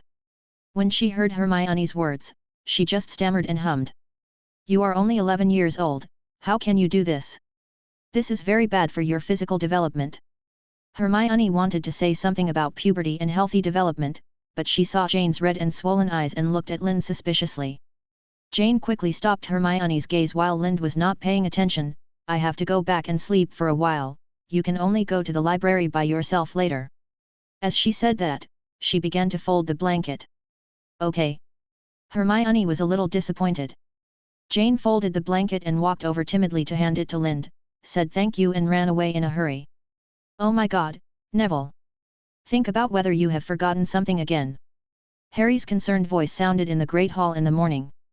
Neville, who was sitting opposite Lind, was holding a small ball with a strong red light in his hand and crying. This is the memory ball his grandmother sent him. Ah! What is this? Do children of this age still use memory balls? Draco passed by the Gryffindor dining table and snatched the memory ball from Neville's hand. Lind looked at the overturned glass beside his desk. The pumpkin juice in it had spilled out and spilled on his book. The pumpkin juice belonged to Ron next to him, and was just knocked over by Malfoy. Clean it up. Lind quickly took out his wand and waved it. The stained pages and the ink of the notes on it quickly returned to their original state. After saving the book, Lind put the book away, stood up, and looked at Malfoy. Just as he was about to speak, he heard Professor McGonagall's voice. What's going on? Malfoy stole my memory ball, Professor. Malfoy's face was gloomy, and he quickly threw the memory ball back on the table. Why, do you want to stand up for Neville too? Little Muggle. Malfoy also noticed Lind, then glanced at Professor McGonagall, and left angrily, with Crabbe and Goyle following behind him. Before leaving, he muttered to them, we'll see. Professor McGonagall looked at Malfoy and the others helplessly, sighed, and then said to the young wizards, I think your potions class is about to start. Oh, by the way, don't forget the flying class later. I know you are all looking forward to it. Then, Professor McGonagall left. It was another restless potions class, and Gryffindor was deducted 7 points again. There were Harry's, Neville's, and Lind's. The reason was that after Lind finished brewing the potion, he was looking through the other potions. Snape said that the quality of his potion was obviously average and he was too ambitious. He was deducted 1 point. But he didn't care. Although he didn't perform well like Miss Know-It-All and raised his hand to answer questions during this period, he always gave priority to completing the tasks given by the teacher in Transfiguration and Charms, so he also earned a lot of points. After class, a group of young wizards walked out of the potions classroom. Memory ball, why is the memory ball of the little fool red again? On the way back, Malfoy got Neville's memory ball again, raised it high, and looked at Neville who was knocked down with a mocking face. Harry and Ron rushed up and knocked him down, and the memory ball fell to the side. Several people wrestled together, but how could Harry and Ron beat Crabbe and Goyle, 2 little fat boys? After a while, he was pinned to the ground. Haha, Potter, I told you. Let's go. See. Malfoy stood up with a smug look on his face and straightened his clothes. Then he walked to the side and was about to reach out to pick up the memory ball. He grabbed it with his hand, but unexpectedly a foot appeared and kicked the memory ball to Neville's side. His hand also grabbed the foot. Malfoy looked up and saw a head sticking out from behind the book. What's wrong? Did the little pureblood change his career to shine shoes? Chapter 17. Linda patted the upper of his shoes and smiled with satisfaction. Good craftsmanship. It must be a family heirloom. After saying that, he reached into his pocket and took out a gold galleon. Malfoy just stood up and looked at Linda angrily. Just as he was about to say something, he saw a galleon flying towards him. Ding! The galleon hit his head and then bounced on the ground and spun around. Before he could react, he saw Linda pass him and walk away. Stop right there! Malfoy rushed towards Linda like crazy. Crabbe and Goyle saw Malfoy's movements and wanted to help, but they didn't expect that as soon as they let go, Harry and Ron held their feet tightly and they couldn't run away. Neville had just stood up, and he also ran towards Malfoy, trying to stop Malfoy's movements. There were still tears in the corners of his eyes, but he knew very well that Linda was helping him just now, and now it was his turn to help Linda. Let go! You bastard! Crabbe punched Harry so hard that his nose bled. When Lind heard the noise behind him, he flicked his sleeves and the wand hidden in them fell steadily into his hand. Stop! Malfoy's legs were suddenly held together by an invisible force while he was running. His balance was broken in an instant and his body fell forward. He had to try to cover his face with both hands to avoid his first intimate contact on the floor of Hogwarts. But it was still a step too late. Bang! His body hit the floor hard. When he raised his head, he could only see that his nose was bleeding and his face was red. A burst of intense laughter broke out around him, among which Harry and Ron laughed the loudest. They finally let go of Crabbe and Goyle's legs. And several Slytherin guys rushed over to help Malfoy up. Neville stopped and stared at this scene blankly. Obviously, this was a result he did not expect. Linda didn't care about the reactions of the people around him. He glanced at Malfoy, chuckled, and then turned around and left. "You guy, I'm going to write a letter to my dad. Just wait, you'll be expelled." Malfoy covered his nose, crying in his voice. "Go, tell your dad that you were beaten and cried by a little muggle, and see if your dad will deal with you or me." Linda's voice came out lightly. "You." Hearing Linda's words, he really didn't dare to write a letter to his dad about it. "Stop right there!" Malfoy roared. He shook off the person who supported him and walked towards Linda. Linda turned around and looked at Malfoy. He was a little impatient. Anderson saw Linda's eyes, and hurriedly flew to Malfoy's face, saying in a hoarse voice, "Shut up, go back, don't make trouble for yourself. Go back quickly, don't make trouble for yourself. Get out of here." Malfoy slapped Anderson and walked towards Linda aggressively. "It's hard to persuade the damned ghost with good words." Anderson saw that Malfoy was so ungrateful, and flew back to Linda's shoulder. In a low voice. "Gaga. I'm angry, let's teach him a lesson." "Hee hee." Linda flicked Anderson's head and said helplessly, "It's none of your business. What are you pretending to be next to me? Gaga. Don't you think it's cooler this way, hee hee." Malfoy walked up to Linda and said in a low and vicious voice, "I want to duel with you. Tonight." "Hee hee, sure. Anywhere is fine. But I have to warn you, when I see you pick up the wand, our duel will officially begin." The wind blowing from somewhere blew Linda's long hair. In Malfoy's field of vision, Linda stared at him intently, with a hint of mockery on his face. He was a little scared by the stare. After saying this, Linda turned and left. After lunch, Linda did not return to the lounge, but stayed in the hall reading until the afternoon. After being familiar with the terrain of the castle for so long, he rarely needs Anderson to lead the way for him, but he is still used to carrying it. Turning left and right, they soon arrived at the first floor of Hogwarts. Today they have a flying class, and many little wizards can't wait to run directly to the lawn. Turning a corner, Linda just saw Jane and Hermione walking in front of him arm in arm. "You did the little spell for blowing the wind this morning?" Hermione asked excitedly. "Ah? Really? It's not me. But he was really a little handsome when his hair was blown up just now." Jane denied in a low voice. "But I seemed to see his hair piercing his eyes at that time." "Really? Maybe he was holding on." Jane had an expression that saw through everything. "What are you talking about? Tell me." Anderson flew between the two little witches.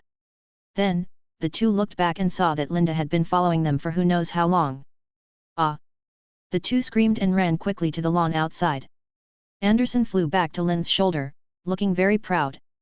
"You dare to say bad things about me behind my back, I will scare you to death," it thought proudly. Lind could only hold his forehead and walk out of the castle helplessly. When he came to the grass, he could see that many little wizards were already surrounding a woman with neat short hair. She was Mrs. Hooch, the teacher of Hogwarts flying class. "Sir, you don't need to bring a book to the flying lesson. Just find a place to put it," Mrs. Hooch said to him with a smile. "Oh, okay, Professor." Linda's attitude towards this kind of class that he was not interested in was average. He felt that if he had to choose between going to heaven or going to the sea, he would definitely choose to go to the sea. He just stepped in. There was no time to read now, so he gave the book to Anderson. Anderson flew up, grabbed the book Lind handed it, and flew to the side of the castle. In fact, its work is not that tiring. It can rest when Linda is in class, studying, or sleeping. The main hassle is the need to be on call. Alas, it's a lot of work. It sighed, then put the book down, lay down on the book and fell asleep. "Okay, what are you all waiting for?" she said sharply. "Everyone stand next to a broomstick. Quick, quick, hurry up." After a while, there was a little wizard standing next to each broom on the ground. The Slytherin and Gryffindor students stood opposite each other, and anyone with a discerning eye could see that both sides were competing with each other. Linda glanced at the broom next to him. It was very old and worn out. There were a few burrs sticking out of the handle of the broom. If he suddenly braked while riding this broom, the burrs would pierce his flesh. Linda didn't dare to think any more and could only look ahead. "Stretch out your right hand and place it on the broom handle," Ms. Hooch shouted from the front, "and then say, 'Get up! Get up!'" Linda shouted. As expected, the broom made no move at all. The other little wizards at least rolled their brooms, but this one didn't move at all. Harry's broom jumped into his hand. Mrs. Huochi also explained to them how to make the broom jump to their hands obediently. "First of all, you have to be sure in your heart that you want to ride on it and want it to take you flying. It's an affirmation of it and an affirmation of yourself. As long as you do these two things, the broom will be willing to listen to you and fall into your hands. Then, get up," was heard again on the lawn. After Lind shouted twice, the broom reluctantly jumped into his hand. Then Ms. Hooch showed them how to ride on a broom without falling off their heads. She walked around the group correcting their hand grips. By the way, Linda also saw Malfoy with his nose stuffed with paper being corrected by Mrs. Hooch. Linda had not heard him brag about being a broomstick master in the auditorium once or twice. Chapter 18. "Okay, as soon as I whistle, you kick your legs off the ground and push hard," Ms. Huochi said. "Hold the broom steadily, rise a few feet, then lean forward slightly and fall vertically back to the ground. Listen to my whistle. 3. 2. However, Neville was too nervous and was afraid of being left on the ground, so before the whistle touched Ms. Hooch's lips, he kicked hard and flew up.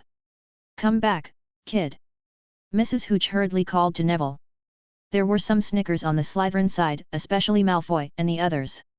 Seeing Neville like this seemed to wash away the humiliation of being beaten in the morning. Lind looked at Neville, who flew out like a rocket and could only sigh helplessly. The description in the original book is that Neville flew up to an altitude of 20 feet, about 6 to 7 meters, and then fell down and broke his hand. Then in the movie, Neville even flew up to the Gryffindor Tower. Fortunately, his clothes were caught, the awning was buffered, and other good luck, so he only broke his hand. But now it was really like what was shown in the movie. Neville had already hit the outer wall of the castle. The boy was injured, and it couldn't be said that Mrs. Hooch didn't do anything because he was flying quite fast and far. "Anderson!" Jane, who was standing next to Lind, was startled by the loud voice. A black shadow flew over like an arrow. "Get bigger quickly." Anderson's enlargement is much more difficult than the animal shadows generated by spells such as Oolong and Flock of Birds. So Linda could only try his best to make it bigger, but to a certain extent, he ignored the stability of the spell output, so his spell could only last for 2 or 3 minutes. Anderson quickly grew in size during flight, and soon its wingspan exceeded 2 meters and soon reached 3 meters. Its already thick claws became extremely powerful and looked like iron claws. It quickly adapted to its body, and then flew towards Neville in the air under Lind's command. Linda had thought about a question before, whether he could help when things were within his ability.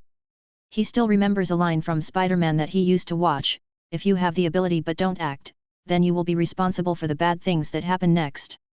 Although Linda did not fully agree with this kind of heroism, as a boy who grew up under the red flag, he was indeed unable to witness the tragedy that he could clearly prevent.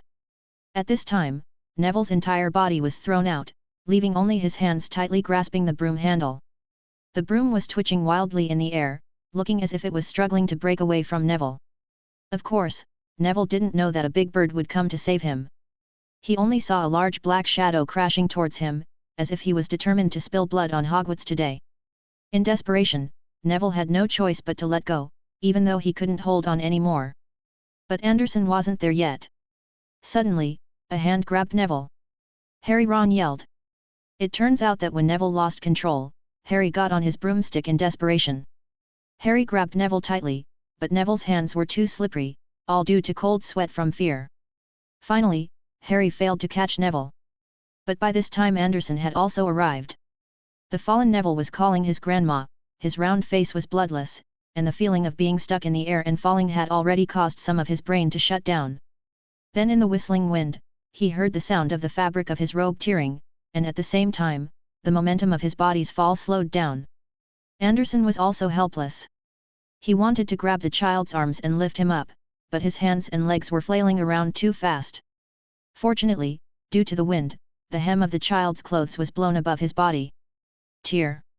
It grabbed Neville's clothes, flapped its wings at high speed, and took Neville to fly toward Linda in a manner similar to gliding. Harry, on the other hand, followed Anderson with his right hand hanging. His hand may have been pulled and dislocated just now. Seeing Neville flying safely, the playground suddenly burst into cheers. Malfoy's face darkened again, with a good luck to you sneer on his lips. Neville also knew that he should be saved, so he didn't dare to move, and just let his clothes hang on his body, and the collar squeezed the flesh on his chin, making him look like a bun. With Neville landing, Anderson has completed his work. Mrs. Hooch and all the young Gryffindor wizards gathered around Neville to care about him. Harry and Lind also paid a lot of attention to him. The curse stops. Lind waved his wand at Anderson. Yet Anderson's massive size remained unchanged. Stop the curse. Linda tried again. Still no effect. He could hear Malfoy laughing again in the background. It's so embarrassing, did you see it? Let me do it, Mr. Augustus. You are already very good. This is not a spell you can master now. You can look at my actions. After Mrs. Hooch comforted Neville, she found that there was no serious injury, so he came to Linda's side. Stop the curse.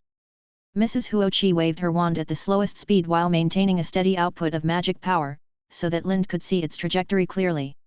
Anderson's body quickly shrank like a deflated rubber ball, quickly returning to its original appearance.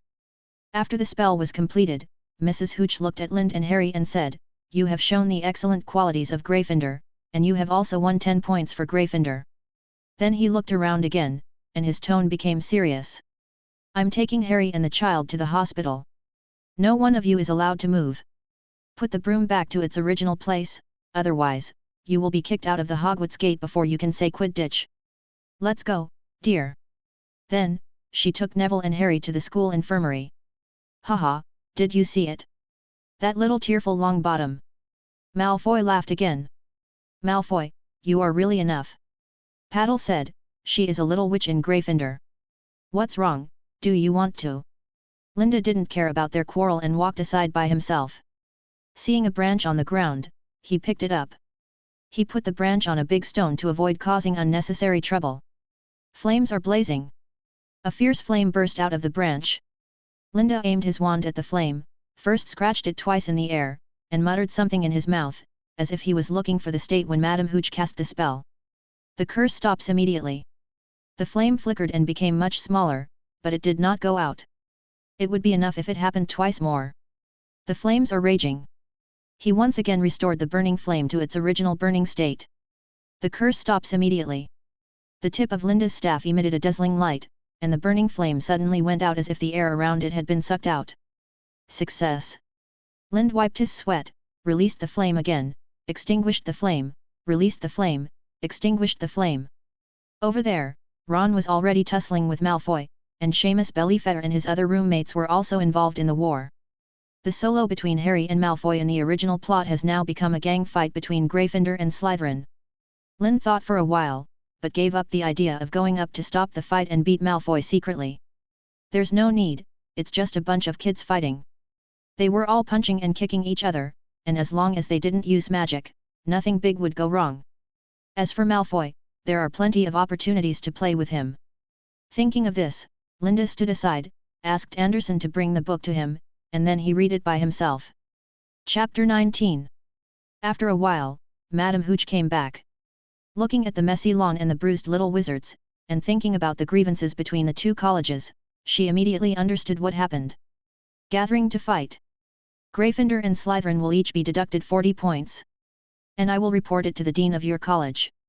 You wait for the punishment. What happened at the beginning was something she had to bear. Who knew that these little wizards would teach her a good lesson just when she sent Neville and Harry to the infirmary? The group led by Malfoy didn't care much. Everyone knew that their dean, Professor Snape, was most partial to his own students, not to mention that the one who was beaten was Gryffindor. Ron and Seamus were completely different. Professor McGonagall's furious face suddenly appeared in front of them. Even Lynn's roommate David thought about what would happen if he was expelled.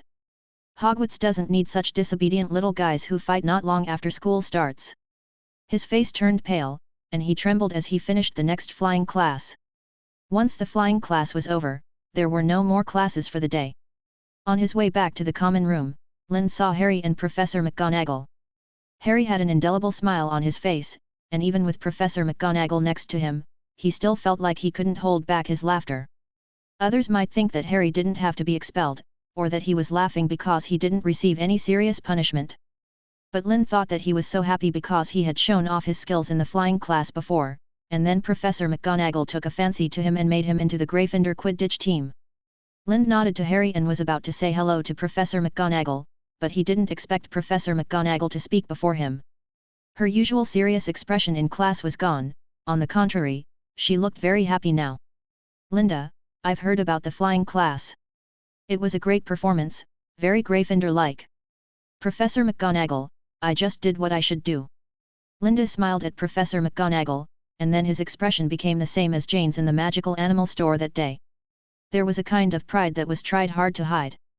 Professor McGonagall saw Linda's expression and couldn't help but laughed with her mouth covered. Then, as if she remembered something, she said to Linda, "By the way, Professor Flitwick was looking for you just now. I wonder if there are other little wizards who have notified you. If you don't know yet, go quickly." Linda really didn't know about this, and hurriedly thanked Professor McGonagall, then turned and walked in another direction. On the way to Professor Flitwick's office, he also met Jane. She told Linda that Professor Flitwick was looking for him. After thanking Jane, Linda came to a room on the 7th floor of the castle, which was Professor Flitwick's office. Just as Linda was about to knock on the door opened by itself, as if it already knew who was coming. Once inside, most of the furnishings in the room are relatively short, which should be convenient for the professor's daily life. The reception chairs are of normal size. There are many medals and trophies on the right side of the room. Linda looked carefully and found that they were basically medals of wizard duels of varying sizes. The golden belt in the middle was the most eye-catching. There was another photo frame next to the medals. The photos on it were either Flitwick dodging spells or casting some unknown powerful spells with a fierce look on his face. Professor Flitwick was writing something at the table. He seemed to have known who was coming. When Linda stepped in, he had just finished writing the last stroke. Putting the feather pen into the ink bottle, Professor Flitwick looked up at Linda with a satisfied look on his face. "Mr. Augustus, you did a great job." "Excuse me, Professor, what are you talking about?" Linda looked puzzled. "Oh, I was just taking a spell class, and a little wizard happened to be slightly injured. You know, improper spell casting can easily cause serious consequences to yourself," Professor Flitwick said. Linda also nodded. He has changed his schedule in the past few days. Every night, he would go to the room of requirement to practice spells after his roommates fell asleep. He would usually make himself covered with wounds, and then he would dive into the water in the middle of the night. When he is in the water, his injuries will heal much faster. But there are also serious mistakes. If Lynn takes off his clothes, you can see his bruised chest and back. That was the accident when he tried to practice the spell in Practical Spells 3, Wind Whirl. The Wind Whirl spell will send out a strong wind that only affects an individual. The person attacked by this spell will only feel a very violent wind blowing in a certain direction, but the person next to him will not be affected at all. He can't even feel any wind. After repeated attempts with wooden sticks, he decided to use a magic wand to try to release this magic.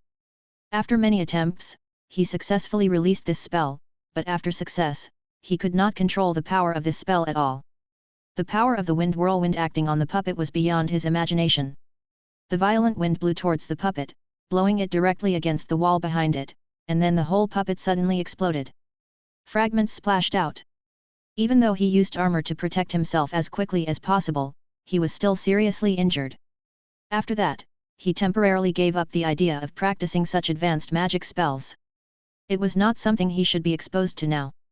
Some spells are so powerful that they can easily cause immeasurable harm to yourself and others. At least not until 2nd grade. Professor Flitwick continued. Then I met Mrs. Hooch, Neville, and Potter there. They told me the ins and outs of the incident. Mr. Augustus, no, Linda, it's okay for me to call you that. Of course, it's my honor. Although Linda doesn't know what will happen yet, looking at the current situation is a good thing. Lind, I met Professor McGonagall. We have been teachers at Hogwarts for decades. I know her very well, and their house is currently short of a talented Quidditch player. But you know, first-year students are not allowed to join Quidditch. Flitwick paused for a moment before continuing. I have a club of my own, called the Charms Club. The basic requirement for joining this club is to get an O in Charms in the Owl's exam. These children will learn from each other and exchange a lot of magic knowledge. Now I'm thinking, maybe be a rule breaker if you want. Of course, there is a prerequisite for this, otherwise the senior guys will not recognize you. So, I don't know if you have any ideas. Flitwick looked at Lind with a smile on his face. Chapter 20. Phileas Flivy. Because he has goblin blood, his talent for magic is extraordinary and his lifespan is extremely long. It is rumored that he may be older than Dumbledore, whose beard has almost grown to his waist.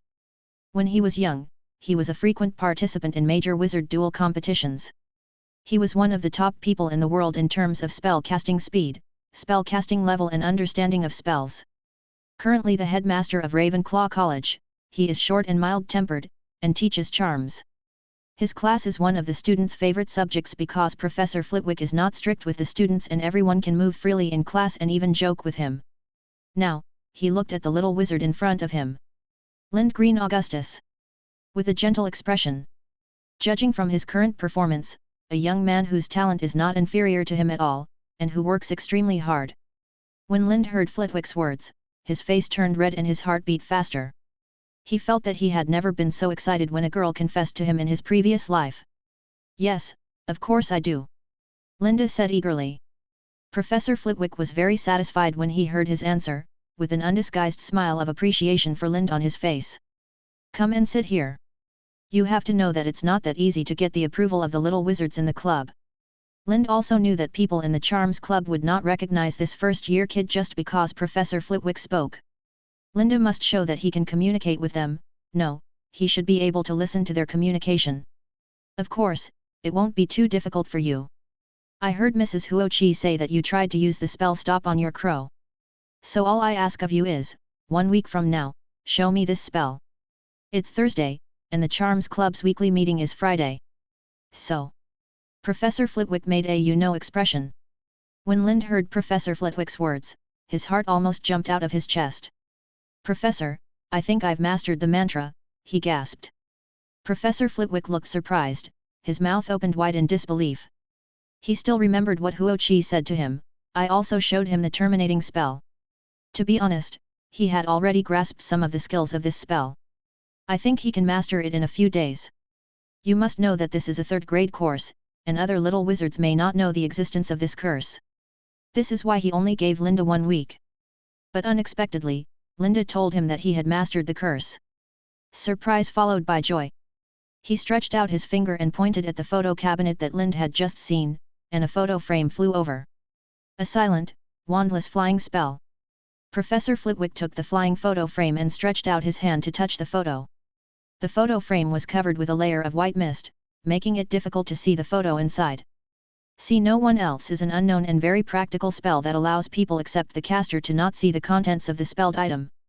In terms of the history of spells, it has some similarities with the disillusionment curse. With that said, Professor Flitwick handed the photo frame to Lind. Try to lift this curse, use the terminating spell. He looked at Linda expectantly. Lind adjusted his mood and pulled out his wand. The curse stops immediately. The spell had not yet taken effect. Professor Flitwick just listened to Lind's pronunciation and the trajectory of the wand's waving and nodded, showing a satisfied smile. Just as Professor Flitwick thought, the white fog above slowly disappeared, and Lind also saw Professor Flitwick moving in the photo. Seeing Lind's performance, Professor Flitwick was even more happy. In that case, are you willing to accept a challenge? Linda showed a puzzled expression. In the Spells Club, there is a rather special reward system.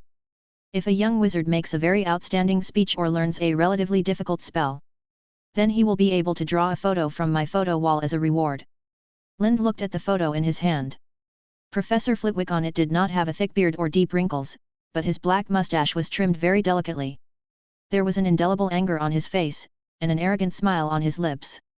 This is not Professor Flitwick of Charms, this is Flitwick, the King of Charms in the dueling arena. He waved the wand in his hand in a standard manner and muttered something. Expelliarmus. Linda took one look at this photo, and he understood the biggest role of these photos. These photos are the most standard magic spell instructional videos. Professor Flitwick said quite proudly, there are all kinds of spells in these photos, including extremely difficult weather spells and extremely powerful blasting spells. And your challenge is to show me the spell at the Charms Club in 2 months. If you do, you can continue to draw enchantments from above.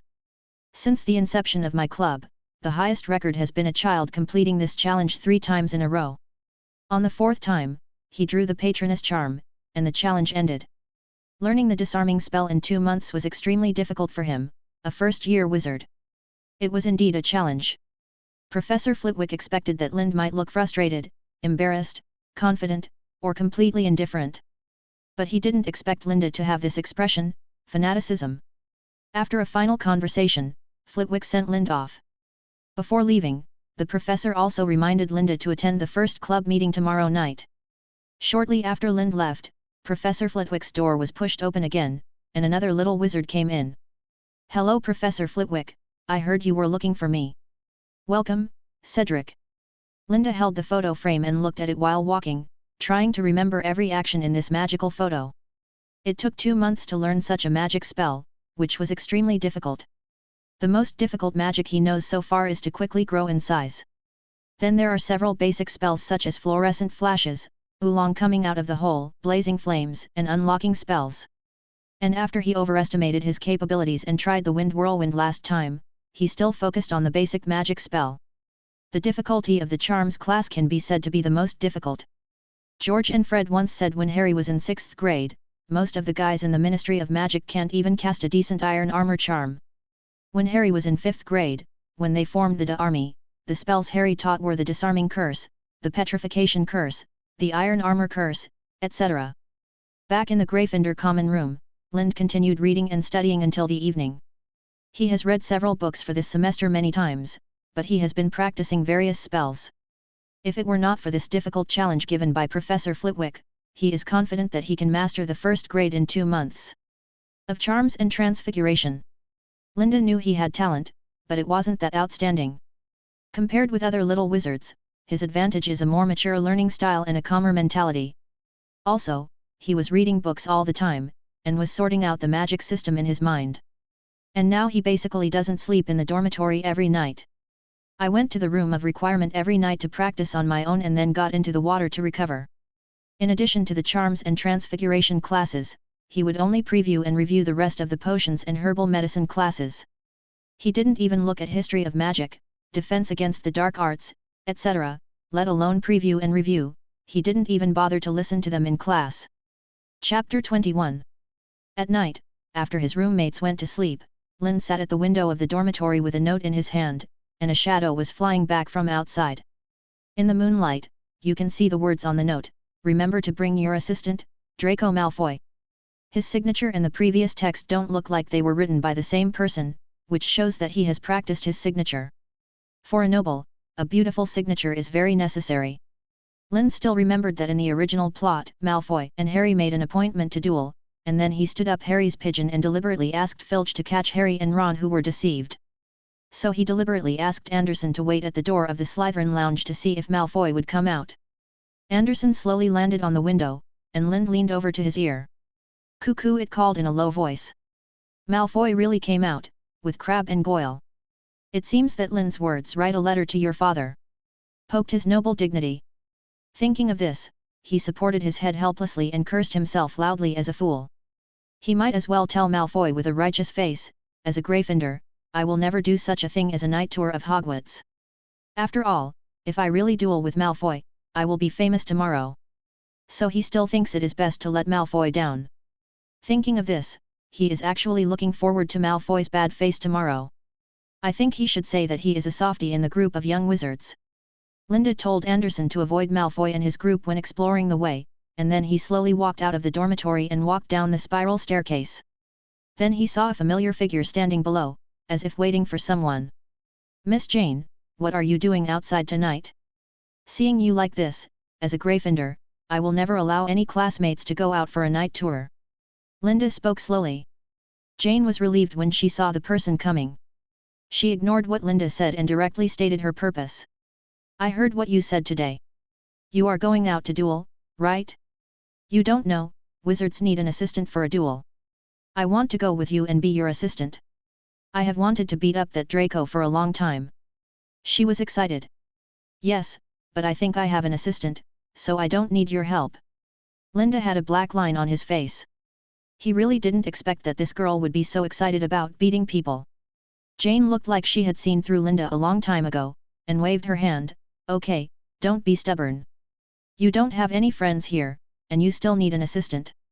I'm afraid you wouldn't know if I hadn't told you just now that you need an assistant for a duel. Indeed, I don't have many friends, but I think it's much more powerful than you as my assistant. Linda pointed at Anderson with a disdainful smile on his face. This is the expression he learned from Malfoy. You, go. Go by yourself. Wherever Malfoy is, there will definitely be those two followers. I'll wait to see you being beaten to the school infirmary by the three of them. Then, she walked back to the girls' dormitory with a thump, her face flushed and she cursed. Linda shook his head and smiled. Not to mention that he didn't intend to fight with Malfoy and his group, even if he wanted to fight, could he not beat them? If he really couldn't beat them, he would have lived in vain for most of his life. Linda slowly walked out of the Gryffindor common room. As usual, Anderson flew in front and Linda followed slowly behind. Step by step, he finally came to the 8th floor of the castle. During the period, he avoided Malfoy and his group on the 4th floor, and was almost discovered by Mrs. Norris, the stinky cat. Fortunately, Anderson was smart and led it away. Linda walked into the magic practice room as usual. Then he started today's transfiguration practice. Every time he practiced magic, he would get hurt to some extent. Although he had a recovery bonus when in the water, he often couldn't heal completely overnight. So whenever he was injured, he would practice transfiguration. After all, if transfiguration failed, it would hurt something else. It was almost 3 o'clock when he practiced. Linda picked up a dark green wand on the practice table. Then he spread out the wand in his hand and compared the difference between the two. There was not much difference. This was the best one. After comparing for a long time, Linda exclaimed at himself. 2 identical wands, one of which he transformed with a branch through transfiguration. In order to make it easier for him to simulate the casting process of the spell with branches, he had already begun to try to transform different branches into the appearance of his own wand. And today was his most successful one. He felt the magic covered on the fake wand, which should last for 1 or 2 hours. Then, Linda put away the 2 wands, one real and one fake, and walked out of the room of requirement again, and then turned it into a swimming house and walked in again. Lin took off his robe, revealing shocking scars on his chest and back. Many of the fragments from the puppet explosion were picked out, but sometimes he couldn't take care of them all because of the great pain. So he basically cut open different wounds every night and took the goods from the flesh. Most of the wounds were scabbed, but a few began to fester. Lin first touched his left rib, where there were 3 small wounds and a huge wound over 3 centimeters. 2 of the small wounds had scabbed, and the big wound began to fester. But these were not his goals. He placed his finger on a small wound at the bottom and pressed it gently. Hiss! As his hand pressed, the wound also felt a stinging pain under the skin. Lin first treated the pus and blood at the wound, then used a knife to reopen some of the granulation tissue that had grown and adhered, and then took out a small pair of tweezers to try to pick out the fragments inside. After repeating this many times, in waves of severe pain, he finally picked out the thing inside. A small thorn of only 2 or 3 millimeters. After picking it out, Lin finally couldn't hold the nerve, and threw the tweezers aside with trembling hands, and then took out a bag of white fresh from his robe. He bought this at the pharmacy in Diagon Alley, and it just arrived today. Like owls and ravens, this white fresh is actually a variety cultivated by wizards for generations with magic. Compared with the white fresh bought in the Muggle world, it is much more effective. In the 7th part of the original book, Ron used this medicine when he was accidentally injured by apparition. After treating the wound, he felt the state of his body again, there should be no other fragments inside. He thought with some relief. But he was still not sure, because he had this thought almost every night. Every day after processing, he thought, there should be no other fragments. As a result, he would find abnormal pain coming from a wound during his daily life. Lin sighed, and began to clean other festering wounds and disinfect them. Then he rushed into the water. The cold water to others gave him a warm feeling. He didn't come out of the water until dawn, and then disinfected the wound again, applied white water, and walked out of the room. Chapter 22. Time always flies so fast. After that night, Draco did humiliate Lind as a softa during the day, which caused some trouble for Lind. But Lind did not expect that when Draco walked to the Gryffindor table and said something sarcastic, Neville rushed over. Then followed Harry and Ron. This also caused Lind to stop the fight that happened at breakfast in the Great Hall, under the watchful eyes of the teachers. After the incident, Neville also apologized to Lind stupidly and told him that he had misunderstood him on the Hogwarts Express before, and he was crying. After that, Lind also had his first friend in this school, the stupid Neville Longbottom. Lind also began to try to teach Neville Transfiguration and Charms. This also made him understand Charms and Transfiguration more deeply, compared to the lower grades. At the same time, Professor Flitwick's Charms Club also benefited him a lot. At the last gathering, Professor Flitwick informed that there would be another student who would be an auditor of the club next time. Lind felt that it should be Hermione, who was the best in any subject. Except for Charms, Transfiguration and History of Magic. In Charms and Transfiguration, although Lind did not speak, unless the teacher called his name, he was basically like an invisible man. But every time in practical exercises, he was always the first to finish. History of Magic was because of the existence of Jane Devo, whose family background was learned, and she could always say a lot of sharp words. This person had no hobbies, and held books related to history of magic every day, especially after Lind talked about it last time. His enthusiasm for history of magic was even higher. Lind did not remember that there was this name in the original book, and he became friends with Hermione. But now he also understood that he could not follow his previous plot. This was not only the fact he saw with his own eyes, but also a reminder to himself all the time. On Friday, after the next class, Lind returned to the dormitory and took Professor Flitwick's photo frame to the Charms Club. Today, a new auditor will come to the club. Lind pushed open the door and saw Professor Flitwick. "Welcome, Lind, you always come so early." Professor Flitwick had a smile on his face and a high voice. He was very satisfied with Lind's performance during this period, just like a dry sponge meeting water, and he was madly improving himself. Lind handed the photo to Professor Flitwick. "Professor, I think I can prepare to draw the photo for the next challenge." As he said, Lind deliberately showed the small four-leaf clover badge on the collar of his shirt, with absolute confidence on his face. Professor Flitwick was also a little incredible when he saw Lind's appearance, but more of it was joy. "Really? Come and try it." Flitwick put down the wine glass in his hand without any airs, then stood on a pile of books, holding a wand, and motioned Lind to cast a disarming spell on him. The people who entered the club room one after another and the senior wizards who were discussing in groups also focused their attention on Lind to show this spell, which can be regarded as quite difficult. Lind was a little bit constrained by Professor Flitwick's appearance, but he was not afraid to do it when he should show it. He adjusted his mood and recalled his movements and pronunciation when he successfully released this spell in the room of requirement. After repeating it twice silently, Lind suddenly exerted his strength and faced Flitwick. "Sorry, Professor. Come on. Disarm you." Lind suddenly exerted his strength, and a red light emanated from the tip of Lind's wand, locking onto the short figure opposite him. Professor Flitwick's hands opened uncontrollably, and the wand in his hand flew towards Lind as if the metal was attracted by a strong magnet. Lind jumped up and reached out to take Flitwick's wand, then handed it over with both hands. Flitwick shook his sore wrist, took the wand, and then praised. "Very good, you have mastered this magic in just over a month.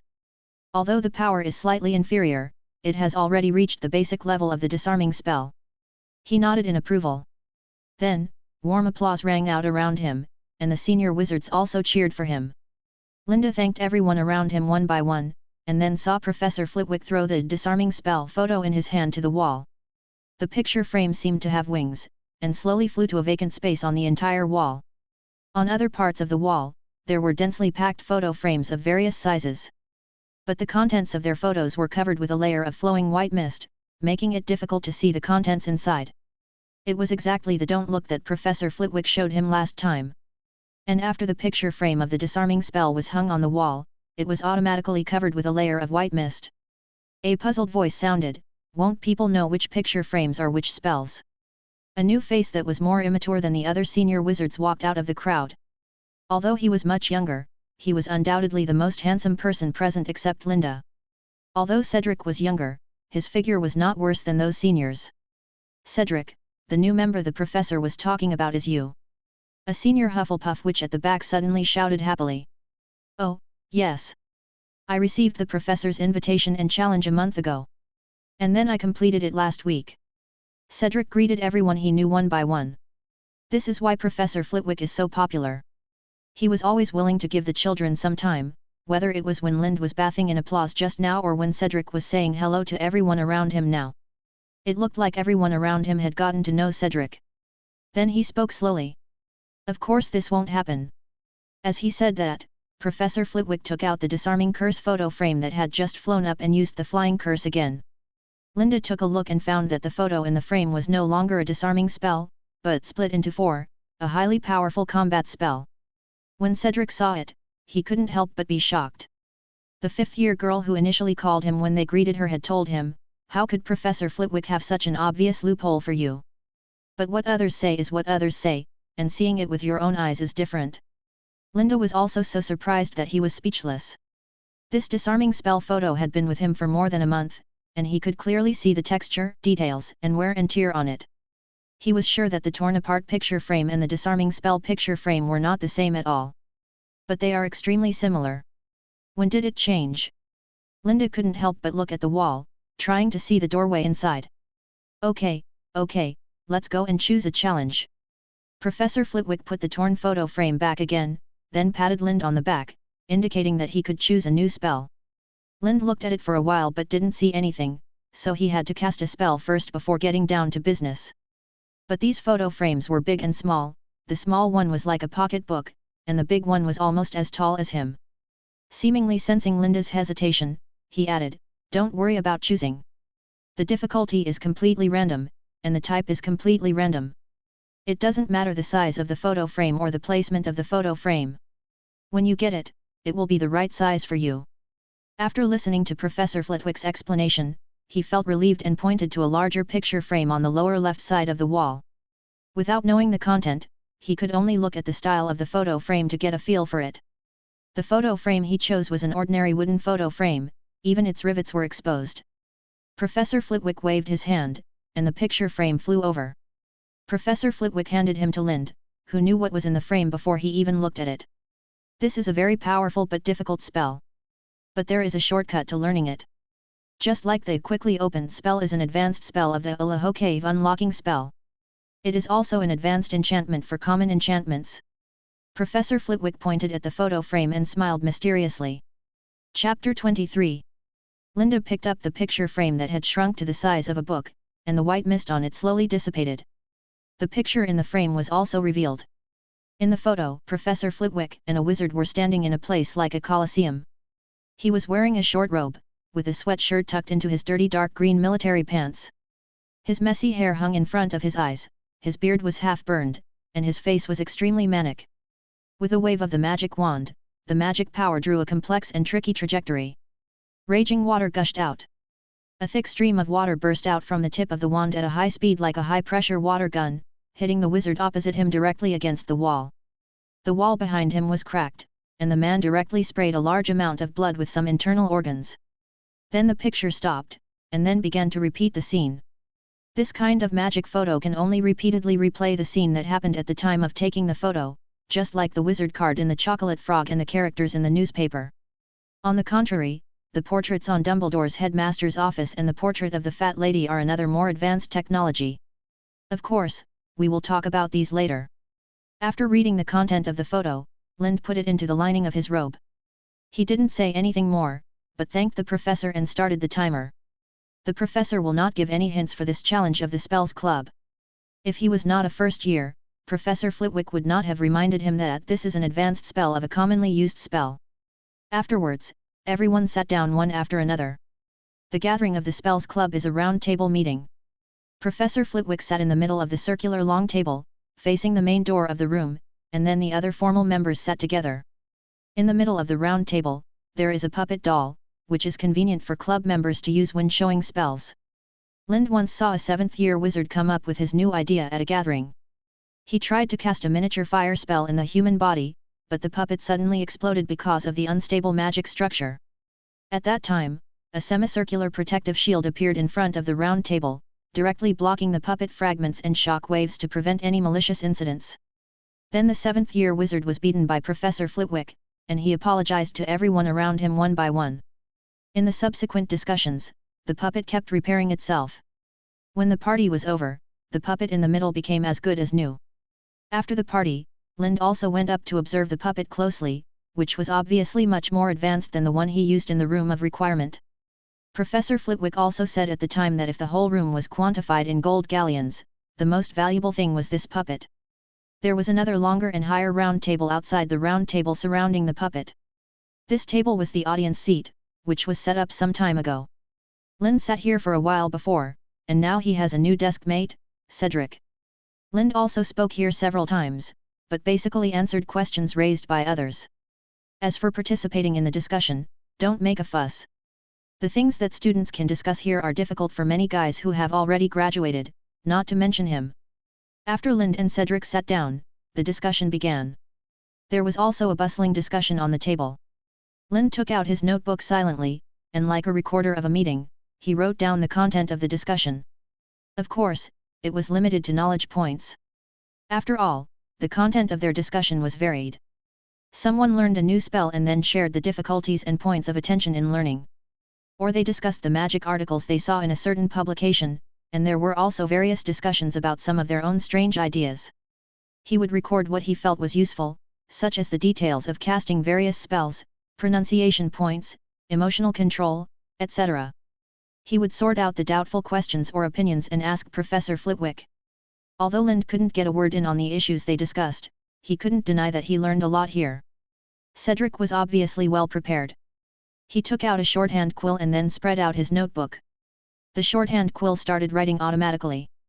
But after a while, the whole discussion changed from greeting each other at the beginning to a serious and profound discussion of spells. He listened to the discussion below with full concentration, and occasionally they would answer questions thrown by others. In the tense discussion, time passed quickly, and soon, this party was coming to an end. Linda cast a puzzled look at a corner. The 7th-year wizard was Ansi Nika, the guy who tried to release the fire spell in his body before. Since the last failure, he seemed to have suffered a great blow and did not participate in the discussion in these gatherings. After the party, Cedric asked Linda if he could show him the professor's photo, maybe he could provide some help. After taking a look, Cedric said to him, "This should be an advanced spell like clear water, but I'm not sure, you can go to the library to have a look." Then Cedric also kindly told Linda which books in the library might help him find the details of this spell. After the two separated, Linda could only sigh at Cedric's personality charm. He gives people a feeling of it must be comfortable to be friends with this person.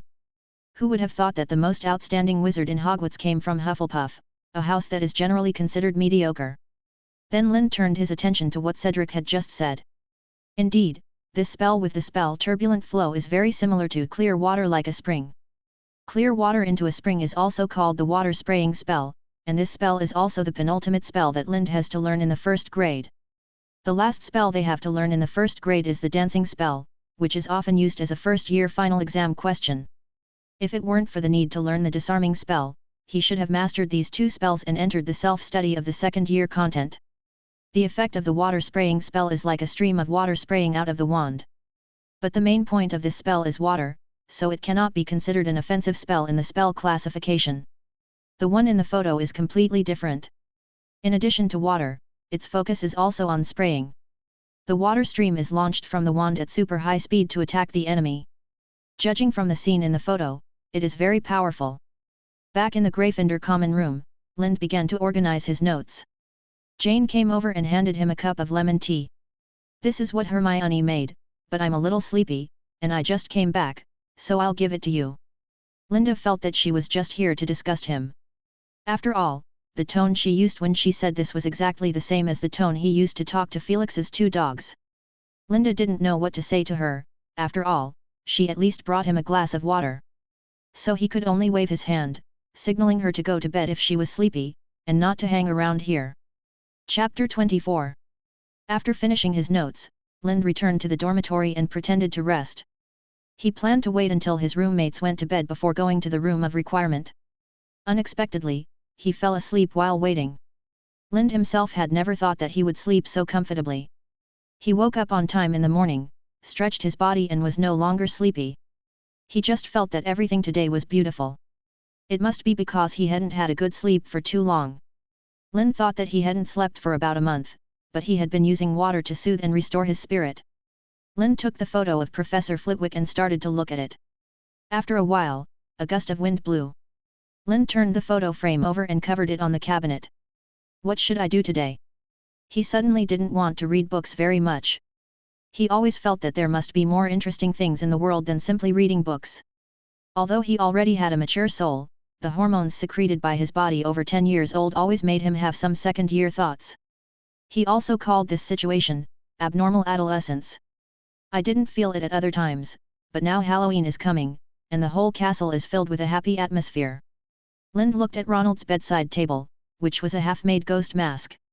Although Believer had told him that the wizarding world didn't do this, he still felt that Halloween should be like Halloween.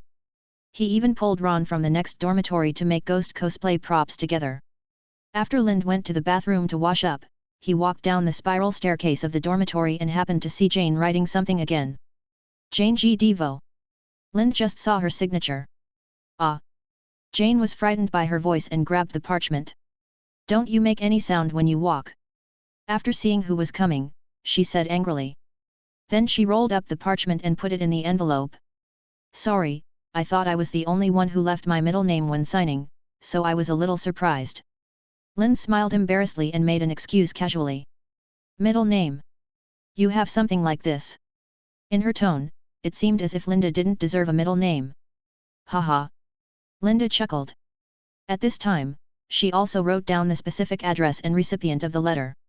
This time, Linda didn't look at it randomly, after all, it was not polite.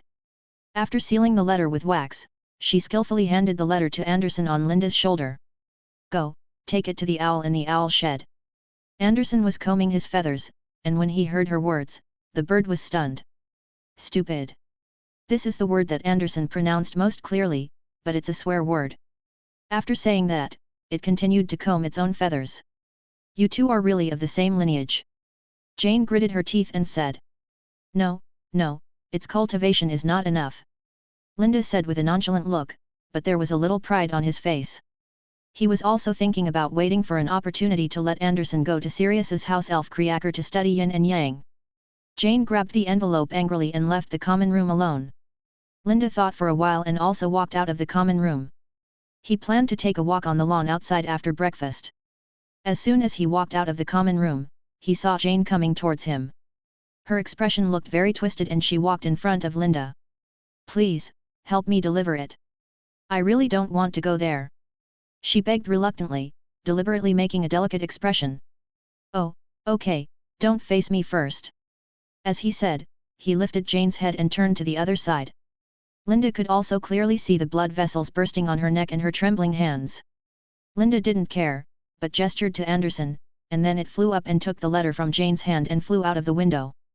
Seeing that the letter was finally delivered, Jane finally breathed a sigh of relief and her expression became much more normal. She pulled Linda's hand away.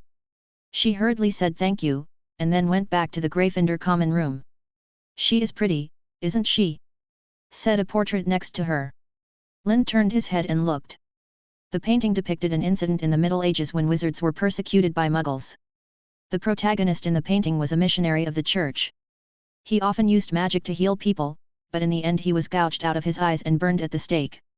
In the picture, he was tied to a cross, wearing a white robe of the church, and the flames were burning under his feet. You are quite accurate in judging people. Lind said helplessly. That's for sure. My eyes are particularly accurate. The blind monk said complacently. Lind didn't want to talk to him much, so he sighed and walked away. He had some breakfast casually. He came to the playground and strolled around. He still remembered that when he first came, a group of little wizards often came to the playground or the Forbidden Forest, talking about how good and beautiful the scenery here was. And today was the first time he had a good look at this place. It was indeed beautiful, but that was all. With this idea in mind, Lind walked to the library unconsciously. Standard Spells, 6th grade, Book of Spells, Selected Spells of the 18th Century, Defense and Deterrence Spells. Lind picked up these books and began to look for relevant information about the Riptide spell. It was not until the evening that Lind put the books back. He had actually found out about the Riptide spell a long time ago, and he had actually been looking at other things to expand his knowledge. The water gun curse, also known as the water gun curse, was invented very early. The gun refers to the long spear of a melee weapon, which describes the sprayed water as penetrating the enemy like a spear. Although this spell was once called a powerful spell, in the 19th century, various powerful spells emerged one after another, and it seemed less dangerous. Lind estimated that this water gun curse should be one of the top dangerous spells in the non-forbidden book area. When he walked out of the library, it was already dark. When he came to the hall, dinner was almost over, and Lind took some food first, so as not to disappear suddenly in the middle of eating. Wayne and Ron were chatting excitedly next to him about the differences between Muggles and Wizards celebrating Halloween. When he finished eating slowly, there were not many people left. When he returned to the Gryffindor common room, he met an unexpected person. "Hello, Madame Pomfrey." Lind greeted the visitor. "Hello, little friend." Obviously, Madame Pomfrey only remembered the names of people who had been to her infirmary. "Where are you from?" Lind asked out of curiosity and politeness. "You know, this witch with superb medical skills in the Hogwarts school infirmary usually does not leave the infirmary. She believes that these little wizards may need her at any time, and her departure is extremely irresponsible. There is a joke that goes like this. Dumbledore can control everything except the school infirmary. So she is also a person that Lind respected very much when he read the original book. Oh, recently a little wizard came to me to ask for some water of life and death. Because of her sleep problem. But I don't usually have too much of this kind of thing. So I went to Professor Snape to ask for some." Madame Pomfrey shook the small bottle in her hand, and the brown liquid inside swayed. "You are always so responsible." Then Lind said goodbye to Madame Pomfrey. Looking at the back of Madame Pomfrey leaving, Lind suddenly had some strange thoughts. Water of life and death, why does it feel so wrong? Chapter 25. That night, Linda opened the door of the room of requirement again. Now he's going to practice the water spraying spell. To practice the water spraying spell, you don't need a puppet to help. He just needs to stand by the pool and release it. After practicing so far, he also understood the various elements in the practice stage to successfully release the spell. The three main points are wand waving, spell pronunciation, and desire to cast spells. Wand waving and spell pronunciation are used as auxiliary functions to make the use of magic more convenient and powerful. Therefore, advanced skills such as silent spell casting and wandless spell casting will also be derived in the upper grades. Desire is the most important thing. If you want to release a good spell, this is absolutely indispensable. When desire is strong, even a young wizard like Harry can cast some small spells silently and without a wand. One of the most famous scenes is when Harry Potter blows up Aunt Marge into a balloon. The balloon curse is a small spell learned in the first grade. It is classified as a joke spell. In fact, this spell is easy to break. Unfortunately, the caster is an extremely angry little wizard who cannot control his own magic well, and the cursed person is an ordinary person with absolutely no magic power. At the same time, the accuracy of desire is also a very important issue. In the fifth battle of the Ministry of Magic, Harry unleashed Cruciatus on Bellatrix for the first time due to the death of Sirius, but Bella was not greatly affected by this curse at all. The reason is that Harry's emotions are not in line with the emotions of the Cruciatus curse. Cutting out bones requires a deep desire to see pain, to enjoy the moment of causing pain to others, to listen to the wailing and rejoice in it. At that time, Harry was simply venting his anger, so even if Bella was hit by this curse, it would only feel no pain. Of course, if a spell is mastered deeply enough, emotions will no longer be so important when casting the spell. Lind adjusted his condition and took out his wand and pointed it at the pool below. Clear water like a spring. With a fierce wave of the wand, the magic power flowed into the wand like a rushing river, and then erupted from the tip of the wand. Something's wrong. The huge recoil pushed Lind directly backwards. The water flowing from the tip of the stick rushed to the other side of the swimming pool. Anderson was also frightened and flew up. How is that possible? Linda sat on the ground and stared at this scene blankly. The water spray spell was indeed successfully cast, but it was too powerful. There is a salty smell in the air, the smell of sea water. Just now, his magic power surged out like a flood from a sluice gate. It was completely out of his control. The magic power turned into a huge stream of water and spewed out from the tip of the staff. And this is not clear water at all, but salty sea water. Judging from the visual effect alone, the power is no less powerful than the water gun curse in Professor Flitwick's photo. And less than half of the magic power in his body was consumed. This was because he was pushed down by the sudden recoil and interrupted the spell casting. It's just a high-pressure water cannon. Why is it sea water? Linda sighed. In the magic world in the past, there was also the theory of 5 elements. Air, earth, water, fire, and the 5th element. There are different opinions about the 5th element in different myths and legends. Japan believes that the 5th element is empty space, while some people think it is kindness and so on. As for what the 5th element is, there has never been a unified argument in the magic world. Some people think it is magic power, and some people think it is bloodline. Of course, with the endless emergence of various magics, few people care about the so-called the theory of elements. But Linda now had to think about elemental theory. This is the first time I have used the spell of clear water like a spring, and its power is far beyond my expectation. My wand is the nerve of a horse-shaped water monster, and I am a half-fish man, I think. He still remembered the magic he followed his heart to release when he got the wand, a person's heavy rain. In other words, I have more affinity for the water element. Linda was confused. Feeling the remaining magic in his body, he thought back to the first day he got the wand. Lind waved the wand unconsciously, raising one hand to the sky, without any desire to cast a certain spell. He tried his best to control his thoughts, cast. That's all, there is no fixed casting content or casting target. Of course, deep in his subconscious, there is another layer of desire for safety. The wand was waving in the sky unconsciously. He raised it once when he wanted to, and made half a circle when he wanted to. As the magic power was activated, layers of thick smoke appeared from the tip of his staff. An idea suddenly occurred to him. As if blessed to the core, he recalled a spell he had seen in Practical Spells 3 before. Misty and Misty. Dumbledore once used this spell to instantly shroud the entire London in thick fog.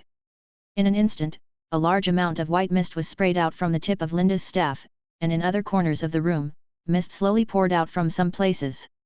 After a while, the entire swimming pool was shrouded in white mist, and visibility was less than 1 meter. Linda felt that his magic power was about to bottom out and withdrew his wand. Looking at the scene in front of me. Practical Charms 3 is an old book, and one of the descriptions of this spell is, it is a water element spell. Hey! Linda breathed a long sigh of relief, groped to the edge of the pool, signaled to Anderson that he was okay, and then slowly got into the pool. He needs to think about the elemental theory, even though this theory was denied a long time ago. In addition to these, he was also puzzled by the fact that the water jetted out of his clear water like a spring was sea water. In the water, his field of vision was much higher than in the fog. Such short fingers, the food has been too good recently. Lind looked at his hands. No. This is, webbed? It's not that his fingers have become shorter, but a thin membrane has grown between his fingers. Lind sighed and must not be exposed to water in crowded places in the future. What if some blind boy wants to use the clear water like a spring to play a joke on him, and he grows gills in front of everyone because of the bathing water? It will be very troublesome. These wizards are very exclusive, and fish people are a lower-level creature in their eyes. This is also the reason why Madame Maxime is unwilling to admit that she is a half-blood giant. Perhaps she herself hates the giant blood flowing in her body because she grew up in an era where wizards are supreme. Lind himself lived in a diverse social environment in his previous life, so he naturally did not have much species discrimination, but others might not be the same. Tomorrow is Sunday, and he plans to go to the library to look up information about elementalism. And he did not simply think that this must be related to elementalism. After all, his clear water was released from seawater. There must be something different in him. Now he is not so sure about his half-fishman bloodline at the beginning. Unless the fishman world also has freshwater and seawater race classification. Chapter 26. It was getting close to morning, and with the hoarse cries of crows, Lind in the water woke up from his deep sleep. The fog above the swimming pool had almost dissipated. He stretched his body in the water, and then shot out of the water like an arrow. Some of the previous injuries were left with scars like bullet holes due to untimely treatment. He put on his clothes and walked out of the room of requirement. Back to the Gryffindor common room, he went back to the dormitory to tidy up, and then, like he usually did, like a little wizard who went to bed early and got up early, he changed into casual clothes and went to the rest area below. He spread open the long parchment, on which was a little star map. Astronomy is undoubtedly a relatively easy subject. Basically, the whole semester is to draw a star map under the guidance of the professor. The professor told them with some regret last week that the stars would return to their positions a little after the final exam. But this is big news for many little wizards, which means that their final exam has changed from accurately drawing a star map to drawing a half-finished product. After finishing his astronomy homework casually, Lind took out other homework and started to do it. After breakfast, Lind went to the library and tried to check the abnormality on his body. Unfortunately, he searched for an entire afternoon and found nothing. He had a hunch that his answer might be in the forbidden book section. But it would be better for him to go to Dumbledore face to face. This is a real magic world. He will touch the things in the forbidden book section, but not now. Putting the doubts in his heart and warning himself not to forget, Lind then started his daily study again. He wrote to Flourish and Blott's bookstore and ordered the second-grade spell textbook Standard Spells, Level 2, and then borrowed these books from the library for transition. The last spell of the first grade, the dancing spell, is relatively simple, and he mastered it in just one night. At the same time, he tried the water spray spell twice again. Since he was well prepared this time, he tried to forcibly control the speed of the water spray and tried to make it spray fresh water. The water jet can indeed be controlled by him to become smaller, although it is still very scary, but at least it means that he can practice slowly. But he failed to make the water jet normal in these 2 attempts. His tongue can clearly distinguish it. This is also the reason why he stopped continuing Professor Flitwick's challenge. He can try, but he will not spend too much time on this challenge. Tuesday breakfast, in the bustling auditorium, Lind was eating breakfast, and Jane sat opposite him, stuffing food into her mouth from time to time, making her mouth full of oil. Owls poured into the auditorium, and these owls held different things in their claws and threw them at various young wizards. Anderson also flew up, turning his head above, not knowing what he was looking for. An owl threw a package to Lind, and Anderson hurriedly caught it, and then slowly put it next to Lind. He still remembered that a week ago, Malfoy's mother sent him some candy again, which was still thrown down by the owl from high above, and ended up hitting the cup and splashing all over the people around. At that time, Lind said lightly, "Stupid," which made Harry and Ron laugh for a long time. But everyone heard different things. For those little wizards, this was Lind mocking Malfoy. But for it, it was obviously his boss reminding himself. Remind himself not to be like those stupid owls, who threw things down from high above. Lind opened the package, and it was the Standard Spells, Level 2 bought at Flourish and Blott's. It was a book for the second-year spells class at Hogwarts. But he quickly put the book away to prevent others from seeing it and gossiping. After that, Lind wrapped the cover of the book, and then dared to take it out to read it on weekdays. Thursday, Halloween Eve. The troll will enter the school tonight, but it has nothing to do with him. With Dumbledore there, nothing will happen. Lind smelled pumpkin pie when he woke up in the morning. Several little wizards, such as Ron and Wayne, announced that they would wear homemade Halloween costumes to go out at night to scare Filch. In today's charms class, Professor Flitwick announced that he thought they could start making objects fly. Ever since the students saw Professor Flitwick make Neville's toad fly all over the classroom, they have been eager to try this skill. He divided the students into 2 groups. Lind and Jane were in one group, and Neville was on his other side. Professor Flitwick naturally knew Lind's strength, so he planned to let him take care of the 2 children. Neville doesn't need to say much, and Jane's condition has not been very good these days. Although Lind had already learned this spell. But he believes that the saying "knowledge is eternal" is not applicable to individuals. If you don't review it and don't use it often, even the most profound knowledge will gradually be forgotten. So for Transfiguration and Charms, he never said that he would learn other content by himself, but seriously followed the teacher's rhythm to have a high-quality knowledge review. In the practical stage, Lind was still the first person to successfully cast the levitation spell. Professor Flitwick gave him 5 points. Jane repeated the spell over and over again beside him. Her pronunciation was standard and her wand waving was also standard, but the feathers just couldn't fly. It seemed that she didn't want to cast this spell at all. Then he turned his head to the other side and began to try to guide Neville. "You're wrong," Hermione's voice came from behind Lind, and she said bluntly, "It's Wingardium Leviosa, and the word GA should be pronounced long and clearly. Since you are so smart, you should try it. Don't just talk like Lind." Ron roared. Hermione rolled up her sleeves, waved her wand, and said, Wingardim Leviosa. Their feather rose from the table and floated 4 feet above their heads. Lind looked at the wand in Ron's hand, which had small thorns, and sighed. The biggest problem of Neville and Ron has never been themselves, but the wands in their hands. I'm serious, you should change your wand. Lind sighed and said to Neville. I can feel that this wand is rejecting you. Lind said lightly. But, I only have it. Neville was also very clear about his problem, and his face flushed. But he still didn't want to give it up. He felt that this was what his father had left him, and it was full of important things. Lind took out another wand. No one said that we can't use 2 wands. Never. It's just that when we need it, we should use the one that is convenient. In fact, the other one was not a wand, but a branch that he used to practice spells and transformed into a wand. But Neville probably didn't care about the details of why the 2 wands were the same. Neville thought about it, but still didn't say anything, and continued to poke the feather. Lind also knew that Neville's situation could not be solved with just 1 or 2 words. After class, Lind still walked behind, but his mind was not on the book. He listened quietly to the conversation in front. No wonder everyone can't stand her, Ron said to Harry, as they were struggling to walk through the crowded corridor.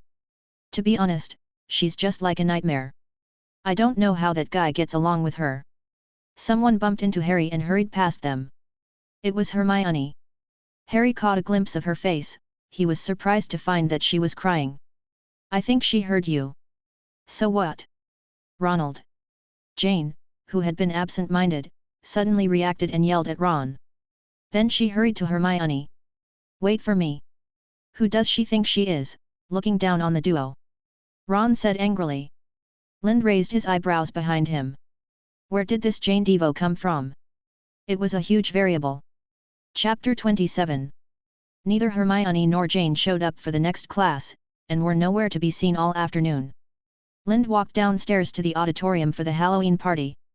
He overheard Parvati Patil saying to her friend Lavender that Hermione seemed to be in the dormitory with Jane, who had been comforting Hermione. Because it was a holiday, it was not as serious as the opening party. 1,000 bats fluttered on the walls and ceiling, and 1,000 more circled like low dark clouds over the dining table, making the candle flames flicker in the pumpkin's belly.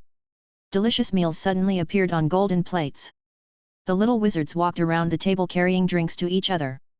Among the figures, he also saw Hermione. Although her eyes were red, she looked much more stable. When Linda saw her appearance, he always felt that something was missing, but he didn't care. Sitting alone and reading a book, holding a fried fish in his hand. Professor Flitwick and Professor McGonagall didn't know what they were talking about, but they just looked at Lind frequently. Professor Flitwick looked very excited, and Professor McGonagall seemed to be thinking about something. Dumbledore and Snape always looked towards Lindy and Harry intentionally or unintentionally. Suddenly, a figure rushed into the auditorium. Lind looked up and saw it was Quirrell. Professor Quirrell suddenly rushed into the auditorium, his big scarf hanging crookedly on his head, his face full of horror. Everyone stared at him, and saw him walking to Professor Dumbledore's chair, leaning on the table, and gasping, "Troll, in the underground classroom, I thought you should know." After saying that, he fell to the floor and passed out. The auditorium suddenly became chaotic. Professor Dumbledore had to make the tip of his wand explode with purple fireworks several times before everyone fell silent. "Prefect," he said in a low voice, "lead the students from each college to the dormitories immediately. Of course Percy is very familiar with it. Follow me. Don't get separated, first-year students. As long as you listen to my instructions, you don't have to be afraid of any trolls. Okay, follow me closely.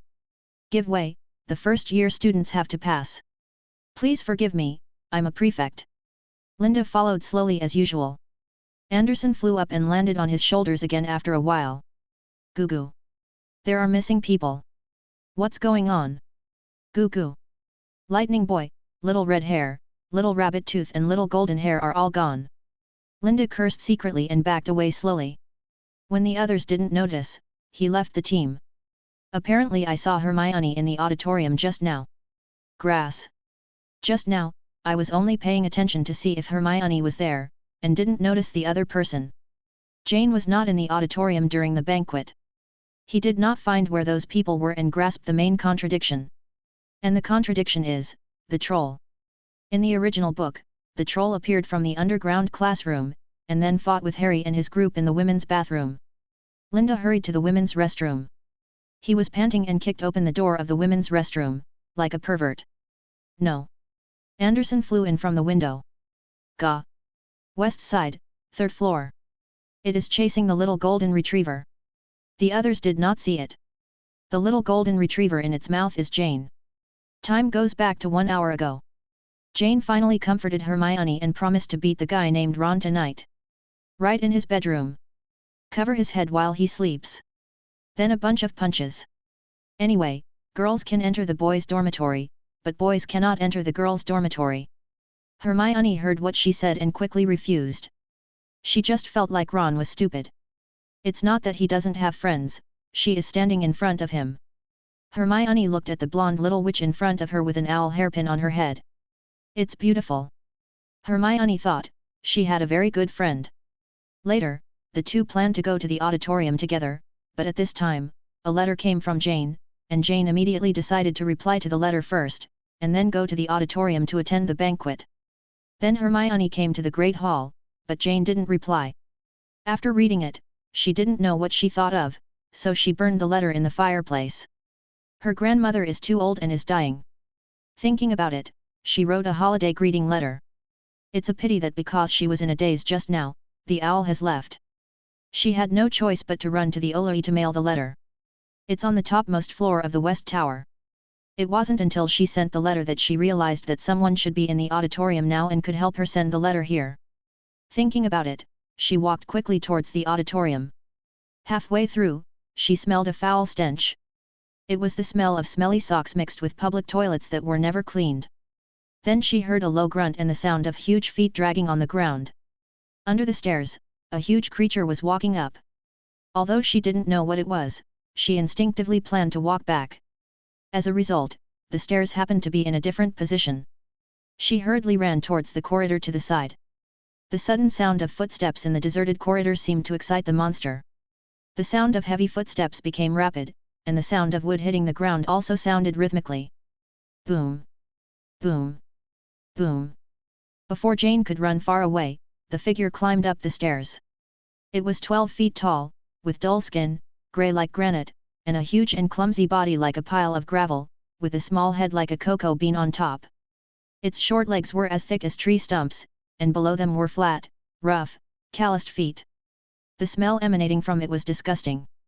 It held a thick wooden stick in its hand, and because its arms were very long, the stick was dragging on the ground. Troll. Jane recognized this creature, with low intelligence and extremely cruel. It ran towards Jane with a thump, and she was also scared and just ran forward.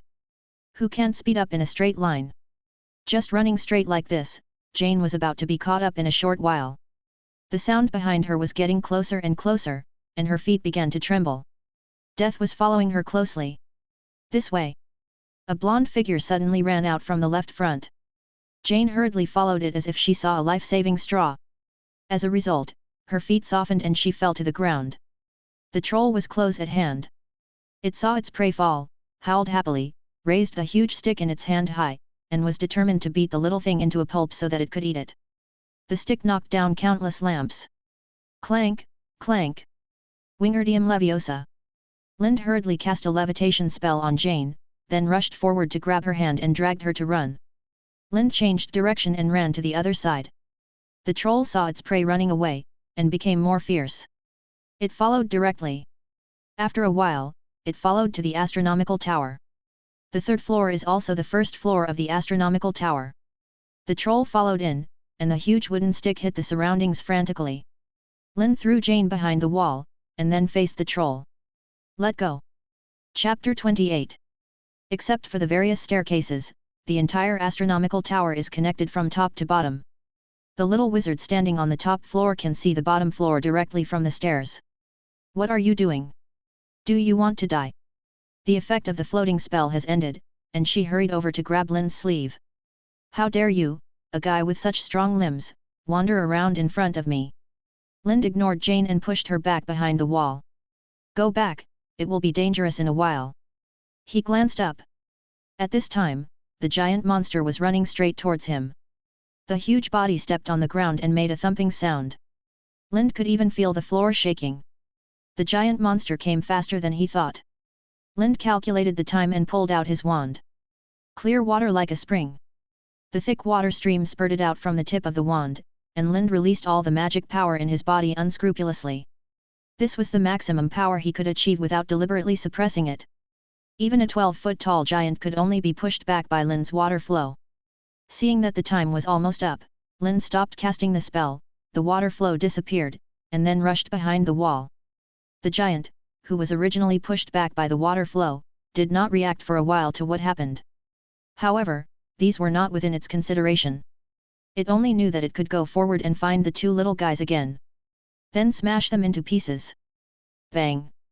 A stone giant sword pierced its right shoulder from top to bottom, and the right half of its body was smashed into meat paste.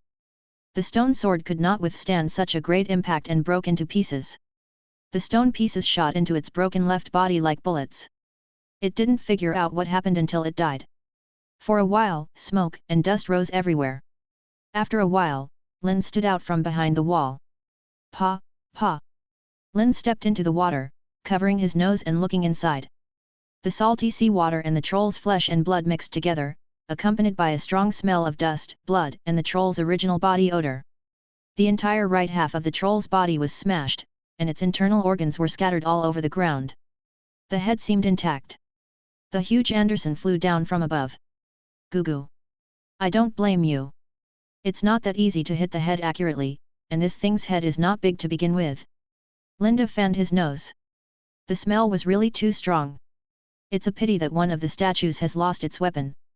It can be regarded as an ancient craft after all. Linda felt a little regretful.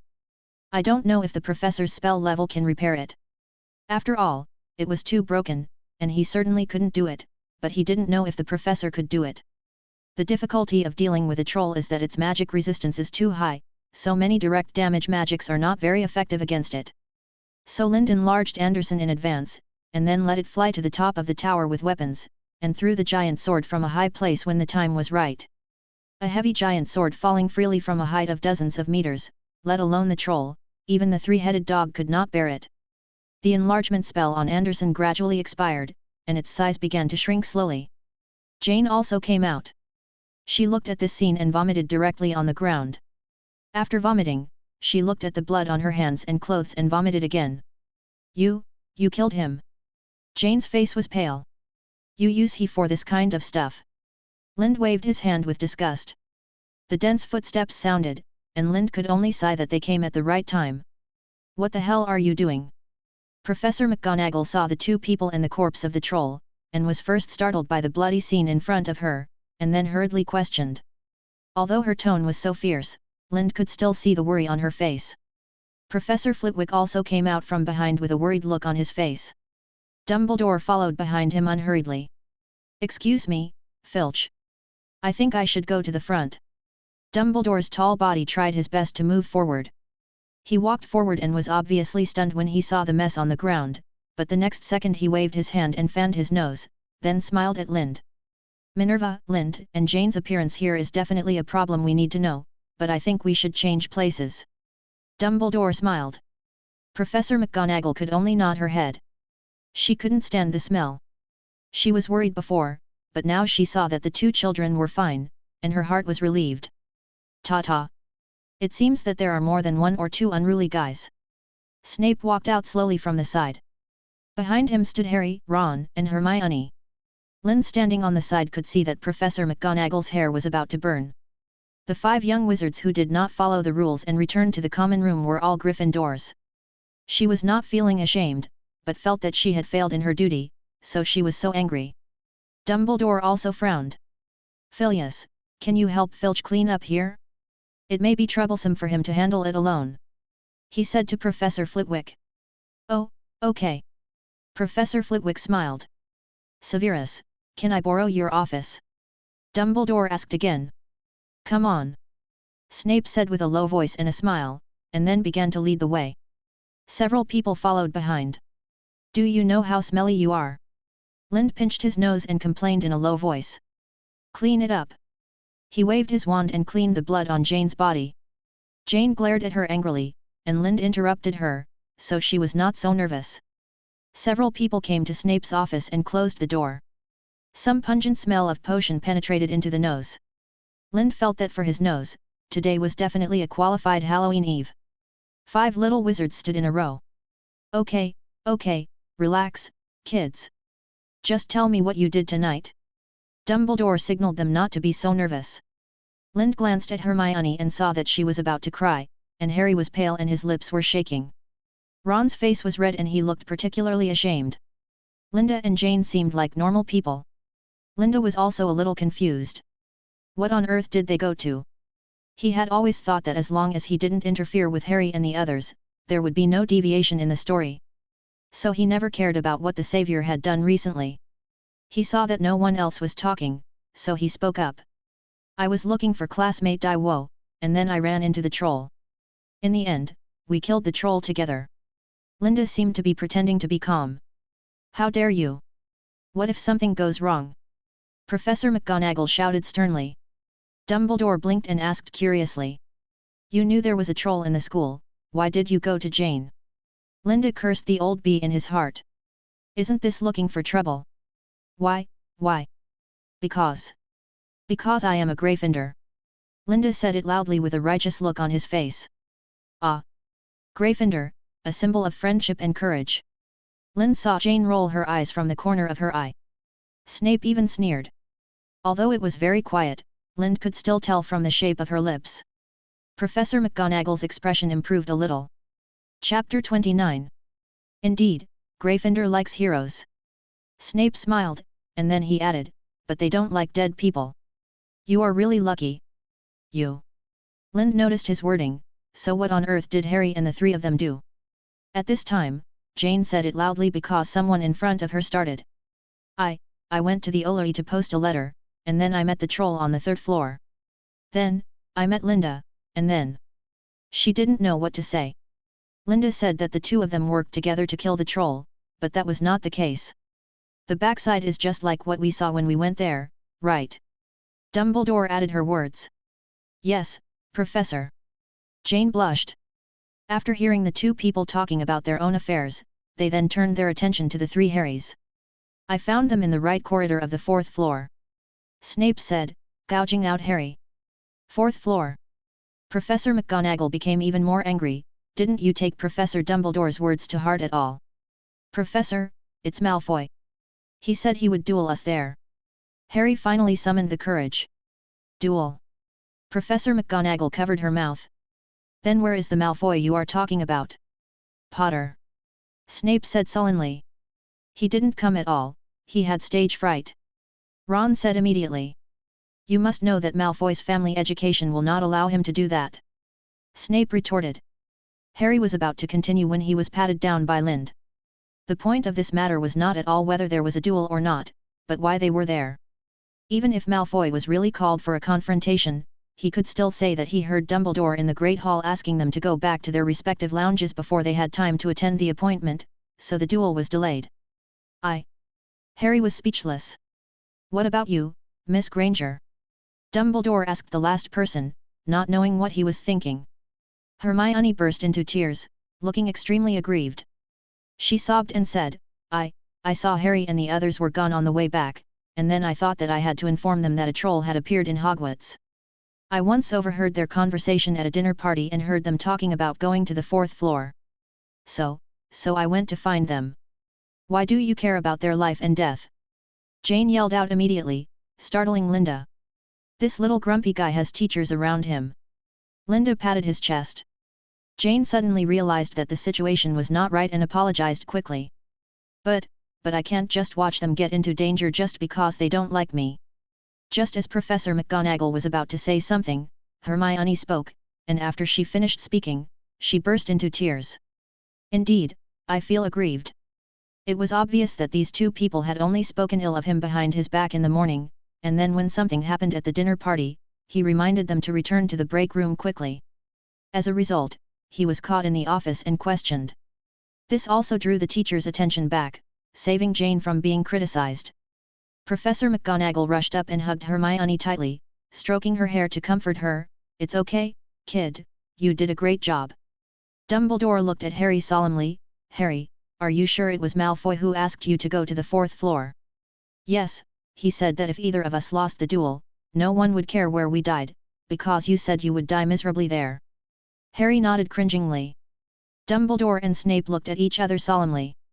Okay, children, you have been frightened enough today. Dumbledore comforted everyone. But, Harry, Ron, Gryffindor was deducted 20 points because of you. You violated the rules. He looked at the two of them seriously again. Lind, Hermione, you did a great job remembering classmates and friends even in critical moments. Earned 10 points for Gryffindor. After hearing this, Hermione seemed to feel a little better. Professor McGonagall also heard Dumbledore's decision on rewards and punishments. She patted Hermione on the back and said, "If you're not hurt at all, you'd better get back to Gryffindor Tower. The students are all having Halloween dinner in their houses." But Professor, Harry suddenly became anxious and wanted to say something. "It's okay, Harry, we will send it away when it is safe there in the future." Dumbledore interrupted Harry. His voice was calm and magnetic, as if everything was under his control. He couldn't help but feel Harry also fell silent. Afterwards, Linda took the lead in saying goodbye to the professors and then walked out, followed by the other little wizards. Bang! The office door slowly closed. "They broke in and were almost torn to pieces by that stupid dog," Snape said bitterly. "It must have been the child from the Malfoy family who accidentally discovered Lua, so he deliberately asked Harry to go there." Dumbledore scratched his beard and took out a piece of candy from his pocket. "Change its position," Dumbledore said calmly. "It's too dangerous to continue there. It won't be long before word spreads." Snape nodded and left the office to find Hagrid outside the castle. "If you want to transfer it, it's better to find its owner, that stupid big guy."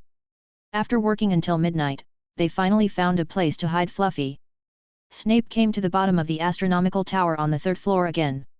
The astronomical tower was no longer as messy as before. The corpses, flesh and blood, and rubble were all cleared away. He picked up the wand. Trace flash! Snape blew at the tip of the wand, and a large amount of golden mist emerged from it.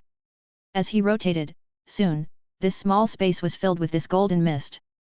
The golden mist slowly turned into a short human figure, with a bird standing on his shoulder, and a sword longer than him in his left hand. Obviously, it was attached with a floating spell. It was Lind. I saw that Lind quickly enlarged Anderson on his shoulder, and then Anderson grabbed the ring on the tail of the sword and flew high. Then Lind ran out. After a while, two figures ran out of the golden mist again, Lind and the girl who was dragged up like a balloon. He put the girl behind the wall and faced the troll that rushed in. Because the spell was not very clear, Snape could not judge what spell Lind chanted by the shape of his mouth. He only saw a thick and rapid stream of water gushing out from the tip of Lind's staff, hitting the troll back step by step. Suddenly, the giant sword that was brought up before smashed down, raising a large piece of golden mist. Snape was obviously also startled by the sudden golden mist. Finally, the spell ended and the golden mist slowly dissipated. He smiled with satisfaction and then left. Chapter 30. As soon as Ron came out, he yelled, "Oh my god, you killed a troll!" Harry also looked over. Although he had never seen a troll, it did not prevent him from basically understanding this creature from its name. Must be a huge, dangerous guy. Jane walked up to Hermione and comforted her in a low voice, ignoring these two people. "Well, I can't be considered the one who killed it. Something suddenly fell from the sky and killed it," Linda said. Something fell from the sky. Ron couldn't believe it. This was inside the castle, how could something fall from the sky? "I don't know, maybe it's a certain professor's magic. After all, there are many spells we don't know about." Linda spread his hands, looking like I didn't know anything. Jane didn't say much at the side. Killing the troll was done by Linda independently. She wouldn't say anything afterward. Whatever Linda said was what it was. "Okay, then you are really lucky. We are not so lucky." Harry touched the scar on his head. It had been hurting a lot recently. "Are we unlucky? If we hadn't met Professor Snape, we might all..." Hermione suddenly accused Harry, but stopped mid-sentence. Did you also see the three-headed dog?" Jane whispered. "Did you see it too?" Harry asked in surprise, and Lind also looked at her doubtfully. "I knew about it last month, on the night of the duel between Lind and Malfoy." I don't waste time on such trivial matters. Linda said lightly. I know, of course I know, you are very smart, you look down on idiots like Malfoy. Jane became anxious and stared at Lind. Then why do you still go out at night every day? I have never seen you without going out. Every time I see you, you are fully dressed. Hearing this, Hermione opened her mouth in disbelief, and Harry and Ron also had expressions of admiration on their faces. Isn't he afraid of Filch and Peeves? This is what they have in mind. It's just a coincidence. Whoever said that you should dress neatly is going out. Besides, you've only seen me a few times. If I go out every day, how could I not be caught by Filch? Linda touched his nose and asked her. How did I know about you? Anyway, if you say you don't, then you won't. She waved her hand, looking indifferent, and then continued talking about her things. Didn't you drive me back to the dormitory that day? Then I wanted to come out to see how you were beaten into a pig's head by Malfoy. As a result, I searched for a long time and couldn't find you. Instead, I met Malfoy. He was very upset that you didn't keep the appointment, and then he used me as a punching bag and ordered me to find you. Then we started fighting. Hit you? Linda frowned. Jane rolled her eyes at him. Of course not, it's just Malfoy and I. Those two followers are on sentry duty. Malfoy won't be able to bully a girl by taking advantage of the crowd, but you might be able to do it. In some cases, I can indeed do it. Linda did not refute. After all, everything depends on the situation. Come on, tell me. Ron urged. What Jane said was like listening to a novel. Harry also had an interested expression on his face, but Hermione looked a little angry. His best friend actually violated the school rules. And he didn't know it at all. Tisk. As a result, we were fighting and attracted Filch, and the two guys were still asleep. Then we hid in the room where the three-headed dog was kept in desperation. Malfoy can also pick locks. Ron couldn't believe it, but he could understand that Hermione could pick locks. Although he didn't like this girl, she had to admit that this girl was very talented. Jane looked disdainful again, and said angrily, It's him. I opened the lock. I originally wanted to lock him out and let Filch catch him, but I'm not as strong as him. Then we saw the big dog. So you often have nightmares? Hermione asked worriedly. Her sleep was relatively light, and she was woken up by Jane's screams several times. No, it wasn't the dog I dreamed about, it was just other nightmares. Jane said with a smile, looking very cheerful, and it seemed that the so-called nightmare did not affect her. Linda also noticed that Jane often looked sleepy and listless during this period. Speaking of this, Jane suddenly pointed at Harry. Malfoy didn't want to fight you at all. He just wanted the big dog to eat you. How dare he, if Harry is really dead? Hermione said loudly again. As they walked on the stairs, the portraits around them looked at him frequently. Lind didn't have so many ideas. Malfoy probably just wanted to scare Harry. After all, as long as you ran out of the room, you would be safe, and the big dog couldn't squeeze out. I must teach him a lesson tomorrow. Ron's face was as red as his hair with anger. As he spoke, he began to wave his fists in front of him and made a sizzling sound from his mouth. Maybe in his head he must be thinking about giving Malfoy a sliding tackle in the Great Hall tomorrow, and then hitting him with a left hook and a right hook that will make him cry out for his mother. Jane looked at Ron with a retarded look, and then asked Harry, What about you? Harry thought for a moment and said, I had an argument with Malfoy again this morning. He was really like a mosquito, he kept fussing, and then I couldn't help but punch him. There was going to be a fight, but Filch came, and then Malfoy told me that the duel would be on the 4th floor during the banquet today. Then in the middle of the banquet, Malfoy suddenly came over and asked me to get ready, and then walked out of the hall. I thought he had left early, so Ron and I followed him out after a while. He didn't go at all. After a while he came back smiling, Hermione said. Yes, we waited there for most of the day and he didn't come. Ron also answered. Then Hermione suddenly came out and said there was a troll in Hogwarts. Before we had time to think about it, we saw Snape walking up from the corner, so Hermione used the unlocking spell to open the room where the big dog was kept. And we didn't notice the big dog inside at first, it was so dark inside, and we were all wondering what Snape was going to do. Then our door was suddenly opened. Fortunately, there was a professor who pulled us out as soon as he opened the door, otherwise we would have been bitten in half by the big dog. But how did Snape know we were there? He was shocked when he opened the door and saw us. Ron retorted. And I saw there was a trap door in that room, Harry added. Are you shocked? I don't think he must have known we were there, so he ran over quickly and rescued us in one go. Hermione retorted. Lind and Jane looked at each other. He looked at Jane's confused expression and said, it has nothing to do with us. That's not what I'm talking about. What I want to say is, aren't you shocked? A huge three-headed dog is right where you are studying. What's the shock? It's just a dog. But it's bigger and more ferocious than the giant monster today. Aren't you shocked and scared? Okay. I'm scared, scared to death. Linda rubbed his temples. Before they knew it, they had arrived at the door of the Gryffindor common room. Tisk, I'm too lazy to tell you. It will be interesting to wait until you are bitten to death by it when you go out at night. Pig nose. Jane said the password, and then got into the tunnel opened by the fat lady. I never go out at night. By the way, I think it's better for us to keep today's matter a secret. As he said that, Linda turned to look at the three people who were still having the debate. Apparently, their relationship got better. Hermione looked at Jane and Lind, she had the same thought. If you enjoy the content of this channel, subscribe, like, and comment, to help this channel to grow.